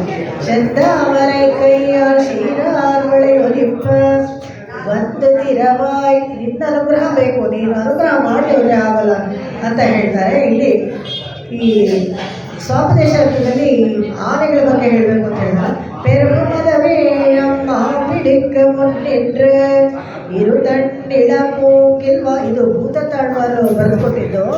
ಹೇಗೆ ಅಂತ ಹೇಳಿದ್ರೆ, ಮೊದಲು ಮೂರು ಆಳ್ವಾರು ಇರ್ತಾರಲ್ಲ, ಅವ್ರು ಬಂದಿರೋದು ಏರುವಾರಲ್ಲಿ ಬರುತ್ತೆ. ಇವರು ಭವಿಷ್ಯವನ್ನು ನುಡಿತಾರೆ. ಹೇಗೆ ಅಂದರೆ, ಮುಂದೆ ರಾಮಾನುಜರ ಬಗ್ಗೆ ಸ್ವಲ್ಪ ನಾವು ಮನಸ್ಸಿಟ್ಟು ಕೇಳಬೇಕು ಹೇಗೆ ಅಂತ. ಇದೇ ಥರ ನಮ್ಮಾಳ್ವಾರು ಕೂಡ ಭವಿಷ್ಯದ ಆಚಾರ್ಯರು ಬರ್ತಾರೆ ಅಂತ ಒಲಿಗ ಪೊಲಿಗ ಪೊಲಿಗ ಪೋಯಿತ್ ವಲ್ಲು ಯರ್ಷ ಹೇಳ್ತಾರೆ. ಹೇಗೆ ಅಂತ ಹೇಳಿದ್ರೆ, ಮಧುರಕವಿ ಇವರಿಗೆ ತುಂಬ ಅಂತರಂಗ ಶಿಷ್ಯರು ನಮ್ಮಾಳ್ವಾರಿಗೆ. ಅವ್ರು ಹೇಳ್ತಾ ಇದ್ದಾರೆ, ನನಗೆ ನಿಮ್ಮದು ವಿಗ್ರಹ ಬೇಕು, ನನಗೆ ಪೂಜೆ ಮಾಡೋಕ್ಕೆ ಕೊಡಿ ಅಂತ. ಹೋಗು ಅಲ್ಲಿ ತಾಮ್ರಬರ್ಣಿ ನದಿನಲ್ಲಿ ಮುಳುಗು, ನಿನಗೆ ಸಿಗತ್ತೆ ಅಂತ. ಮಧುರಕವಿ ಹೋಗಿ ತಾಮ್ರಬರ್ಣಿ ನದಿನಲ್ಲಿ ಮುಳುಗಿದ್ರೆ ಅವ್ರಿಗೊಂದು ವಿಗ್ರಹ ಸಿಗತ್ತೆ. ವಿಗ್ರಹ ಸಿಕ್ಕಿದ್ರೆ ಅದು ನಮ್ಮಾಳ್ವಾರ ಥರ ಇರಲ್ಲಂತೆ, ತಗೊಂಡು ತೋರಿಸ್ತಾರೆ. ಯಾಕಂದರೆ ಭಗವದ್ ರಾಮಾನುಜರನ್ನ ಅವರೇನು ನೋಡಿಲ್ಲ ಯಾರು ಮಧುರಕವಿ. ಇದೇನೋ ಬೇರೆ ಬಂತಲ್ಲ, ಇದು ನಿಮ್ಮ ಥರ ಇಲ್ಲ ಅಂತ ಅವಾಗ ಹೇಳ್ತಾರಂತೆ. ಪೊಲಿಗ ಪೊಲಿಗ ಪೊಲಿಗ, ಮುಂದೆ ಭವಿಷ್ಯದ ಆಚಾರ್ಯ ಬರ್ತಾರೆ, ಅವರೇ ಇವರು ರಾಮಾನುಜರು ಅಂತ ಹೇಳ್ತಾರೆ. ಅವ್ರು ನನಗೆ ಬೇಕಲ್ಲ ನಿಮ್ಮದು ಅಂತ ಹೇಳಿದ್ರೆ ತಿರ್ಗಾ ಹೋಗಿ ಮುಳುಗು ಅಂತ ಹೇಳ್ತಾರೆ. ಮತ್ತೆ ಹೋಗಿ ಮುಳುಗಿದಾಗ ತಾಮ್ರಬರ್ಣಿ ನದಿನಲ್ಲಿ ನಮ್ಮಾಳ್ವಾರ ವಿಗ್ರಹ ಸಿಗುತ್ತೆ. ಈ ಎರಡೂ ವಿಗ್ರಹನೂ ಆಳ್ವಾರ್ ತಿರುನಗರಿ ಇದೆ. ನಾವು ಹೋದಾಗ ನೋಡಬೇಕು. ಭವಿಷ್ಯದ ಆಚಾರ್ಯ ಅಲ್ಲಿ ಬಿಳಿ ಪಂಚ ಉಟ್ಕೊಂಡಿದ್ದಾರೆ, ಅಲ್ಲಿ ಕಾಷಾಯ ಉಟ್ಕೊಂಡಿಲ್ಲ. ಆ ದೇವಸ್ಥಾನ ಇದೆ, ಅಲ್ಲಿ ಕೇಳಬೇಕು. ಕೇಳಿದ್ರೆ ಅದು ಎರಡು ಆಚಾರ್ಯ ನಾವು ನಮಸ್ಕಾರ ಮಾಡ್ಕೊಂಡು ಬರ್ಬೋದು. ಅದನ್ನ ಈ ಭೂತ ತಾಳ್ವರು ಯಾರು ಹೇಳ್ತಾರೆ ಅಂದರೆ, ಭಗವದ್ ರಾಮಾನುಜರಿಗೆ ಅವರು ಹೇಳ್ತಾರೆ. ಪೆರುಮದವೇ ಅಮ್ಮ ಬಿಡಿಕ್ಕ ಮುನ್ನಿಟ್ರೆ ಇರು ಕಂಡಿಳ ಮೂಗಿಲ್ವಾಗಿ ಅರುವಿರುತ್ತದೆ ಕಲಂದು ನೀಟುಂ ತಿರುವೇಂಗಡಂ ಕಂಡೀರ್ ವಾನ್ ಕಲಂದ ಬಣ್ಣಕ್ಕರೈ. ಹೇಗೆಂದರೆ, ತಿರುಪತಿ ಬೆಟ್ಟದಲ್ಲೆಲ್ಲ ಒಂದು ಆನೆ ಅಂತ, ಆನೆ ಏನು ಮಾಡುತ್ತೆ, ಇದನ್ನ ಮೂಗಿಲ್ ಅಂತ ಹೇಳಿದ್ರೆ ಇದು ಬೊಗ್ಗು, ಅದಕ್ಕೇನು ಹೇಳ್ತಾರೆ, ಬಿದಿರು, ಎಳೆ ಬಿದಿರು ಇರುತ್ತಲ್ಲ, ಅದನ್ನು ಹೆಂಡತಿಗೆ ಮಕ್ಕಳಿಗೆಲ್ಲ ಕೊಡಬೇಕು ಅಂತ ಕಿತ್ಕೊಳ್ಳುತ್ತದೆ. ಕಿತ್ಕೊಂಡು ಸುಮ್ಮನೆ ಕೊಡಲ್ಲ, ಅಲ್ಲಿ ಅರು ಇರುತ್ತದೆ ಕಲಂತೆ, ಅಲ್ಲಿ ಜೇನು ಕೂಡ ಇರುತ್ತಲ್ಲ, ಅದಕ್ಕೆ ಚುಚ್ಚಿಬಿಟ್ಟು ಅದನ್ನು ಕೊಡುತ್ತಂತೆ. ಕ್ಲೋಸ್ ಮಾಡಬೇಕಾ ಬೇಗ? ಸ್ಟಾರ್ಟ್ பண்ணலாமா உற்சவம்? ஓகே ஆச்சு எனக்கு யாரும் சொல்லல. இன்னைக்கு ಶ್ರವಣ ನಕ್ಷತ್ರ ಫಸ್ಟೇ சொல்லிದ್ದೆ. ನೇತಿಗೆ சொல்லிட்டு ಕೊಂಚು ಇಲ್ಲ ಬಂದ ತಕ್ಷಣ சொல்லுங்க. ಸಾರಿ ಅಲ್ಲ ತೊಂದರೆ ಇಲ್ಲ, ಆಯ್ತು ಆಲ್ಮೋಸ್ಟ್. ಶ್ರವಣ ನಕ್ಷತ್ರ ಉತ್ಸವ ಹೊರಪಾಡಾಗಿದೆ ಅಂತ ಅದಕ್ಕೆ 5 ನಿಮಿಷದಲ್ಲಿ ಕ್ಲೋಸ್ ಮಾಡೋಣ. ಇದೊಂದು ಮಾತ್ರ ಹೇಳ್ಬಿಟ್ಟು ಮುಗಿಸ್ತೀನಿ. ಹೇಗೆ ಅಂತ ಹೇಳಿದ್ರೆ, ಭೂತ ತಾಳ್ವಾರು, ನಾನು ಹಾಗೆ ಅಂದ್ಕೊಳ್ತಾ ಇದ್ದೆ, ಅಲಂಕಾರ ಎಲ್ಲ ಆಗ್ತಾ ಇತ್ತು, ಇವತ್ತೇನು ಶನಿವಾರ ಅಲ್ವಲ್ಲ ಅಂತ, ಅಥವಾ it was too early for Vaikuntha Ekadashi ಇಲ್ಲ, ಶ್ರವಣ ನಂಬ್ಕೊಳ್ಳೋದಿಲ್ಲ. ಇರಲಿ, ಅದನ್ನು ನಮಗೆ ಒಂದು ಯೋಗನೇ, ಅದನ್ನು ನಮಸ್ಕಾರ ಮಾಡ್ಬೋದು. ಹಾಗಾಗಿ ಅದನ್ನು ಜೇನುತುಪ್ಪದಲ್ಲಿ ಅದ್ಬಿಟ್ಟು ಕೊಡ್ತಾ ಇದ್ದಾರೆ. ಹಾಗೆ ಭಗವದ್ ರಾಮಾನುಜರು ಅಷ್ಟಾಕ್ಷರಿ ಮತ್ತು ಚರ್ಮಶ್ಲೋಕ ಎರಡನ್ನು ದ್ವಯಮಂತ್ರ ಅನ್ನೋ ಜೇನಲ್ಲಿ ಅರ್ಧಬಿಟ್ಟು ಎಲ್ಲರಿಗೂ ಸುಲಭವಾಗಿ ಅದನ್ನು ಜೀರ್ಣಿಸ್ಕೊಳ್ಳೋ ಥರ ಮಂತ್ರಾರ್ಥವನ್ನು ಹೇಳಿ ಬ್ರಹ್ಮಸೂತ್ರಕ್ಕೆ ಭಾಷೆ ಅಂದರೆ ಎಲ್ಲ ಜನಸಾಮಾನ್ಯರಿಗೆಲ್ಲ ಸೇರೋ ಥರ ಮಾಡಿದ್ರು ಅಂತ ಅವ್ರಿಗೆ ಮದಗಜ ಅಂತ ಇಲ್ಲಿ ಹೇಳ್ತಾರೆ. ಇಲ್ಲಿ ಕೊಕ್ಕ ಕೋಳಿ ಅದನ್ನ ಹೇಳ್ತಲ್ಲ, ಅದೆಲ್ಲ ಏನಪ್ಪ ಅಂದರೆ ಅನನ್ಯ ದೇವತಾ ಪರರಾಯಿ. ಹೇಗೆಂದರೆ ಒಂದನ್ನೇ ಕಾನ್ಸಂಟ್ರೇಟ್ ಮಾಡ್ತಾರಲ್ಲ, ಅನನ್ಯ ದೇವತೆ, ಬೇರೆ ದೇವತೆಗಳ ಕಡೆ ಆ ಕಡೆ ಕಣ್ಣು ನೋಡದೆ ಕುದುರೆಗಳು ಕಟ್ಟಿರ್ತಾರಲ್ಲ, ಆ ಥರ ಹೋಗ್ಬೇಕು ಅಂತ. ಆಮೇಲೆ ಕೋಳಿ ಪೋರ್ 3 ಸತಿ ಮಾಡಬೇಕು ಅಂದರೆ 3 ಮಂತ್ರಗಳನ್ನು ಪಡ್ಕೊಳ್ಬೇಕು ನಾವು. ಸಾರಣ್ಯರಾಗಿ, ಅದು ಉಪ್ಪು ಎಲ್ಲ ಕಡೆ ಇರುತ್ತಲ್ಲ, ಅದರ ಸಾರಣ್ಯರಾಗಿರ್ಬೇಕು, ಸಪ್ಪೆಯಾಗಿರಬಾರ್ದು ನಾವು ಅಂತ. ಹಾಗೆಯೇ ಮುಂಬೈ ಪೋಲ್ ಅಂತ ಹೇಳಿದಾಗ ಭಗವಂತನ ಥರನೇ ನಾವು ಆಗಬೇಕು ಅಂತ ಪ್ರಯತ್ನ ಪಡಬೇಕು. ಇದರಲ್ಲಿ ಲಕ್ಷ್ಮೀ ಬಂದು ನಮಗೆ 3 ಜನ ಅಮ್ಮನವರು ಅಂತ ಹೇಳ್ತಾರೆ. ಇದನ್ನು ಹೇಳಿ ಮುಗಿಸ್ತೀನಿ. ಲಕ್ಷ್ಮೀ ಬಂದು ನಮ್ಮ ಚೇತನ ಕೊಡುವಂಥವಳು.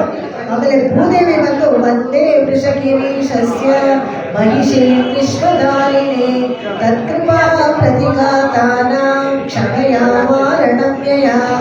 ಆನೆ ಅಷ್ಟು ಗಾತ್ರದ ಏನಾದರೂ ಒಂದು ತಪ್ಪಿದ್ರೆ ಕೂಡ ಕ್ಷಮೆ ಮಾಡ್ತಾಳೆ ಅವಳು. ಇವಳು ಪ್ರತಿಬಂಧಕವನ್ನೆಲ್ಲ ಹೋಗಲಾಡಿಸ್ತಾಳೆ. ಭಗವಂತನ ಹತ್ರ ಹೋಗೋಕ್ಕೆ ಏನು ಪ್ರತಿಬಂಧಕದೆಯೋ ಅದನ್ನೆಲ್ಲ ಹೋಗಲಾಡಿಸ್ತಾಳೆ.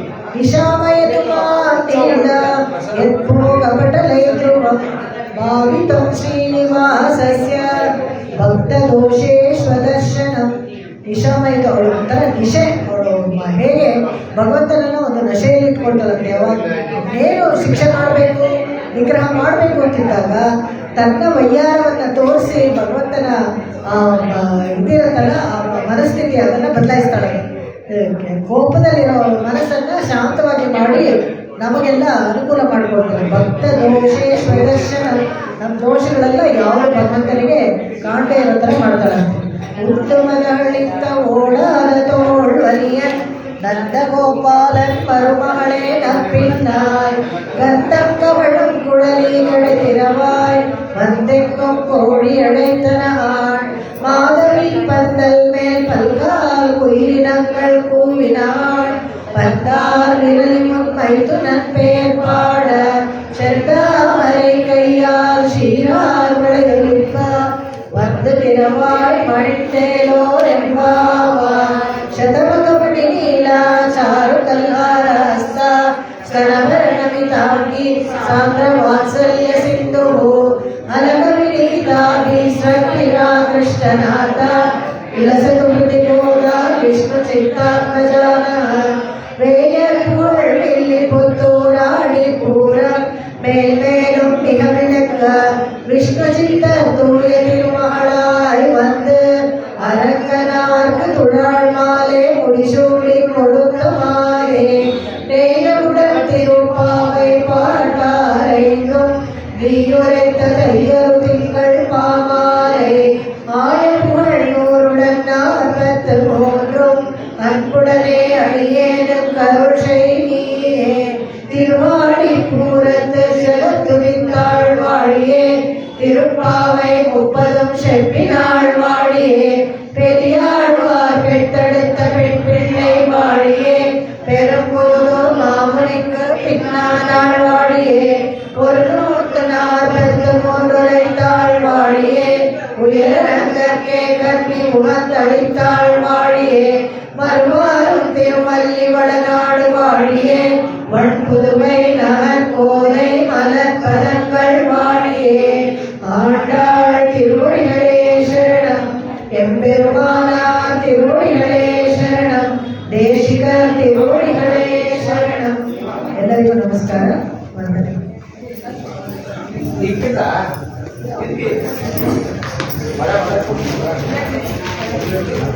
ಇದೇನೋ ಬರ್ತೇ ಹೋಗುತ್ತೆ. ಈ ತಿರುಕೋಳೂರು ಪೆಣ್ಪಿಳ್ಳೆ ರಹಸ್ಯಗಳ ಪುಸ್ತಕ ಯಾರಿಗಾದ್ರೂ ಬೇಕಾದರೆ ಕೊಟ್ಕೊಳ್ಳೋರಿದ್ರೆ ಇಲ್ಲಿದೆ, ಕಾಪೀಸ್ ತಗೊಳ್ಳಿ.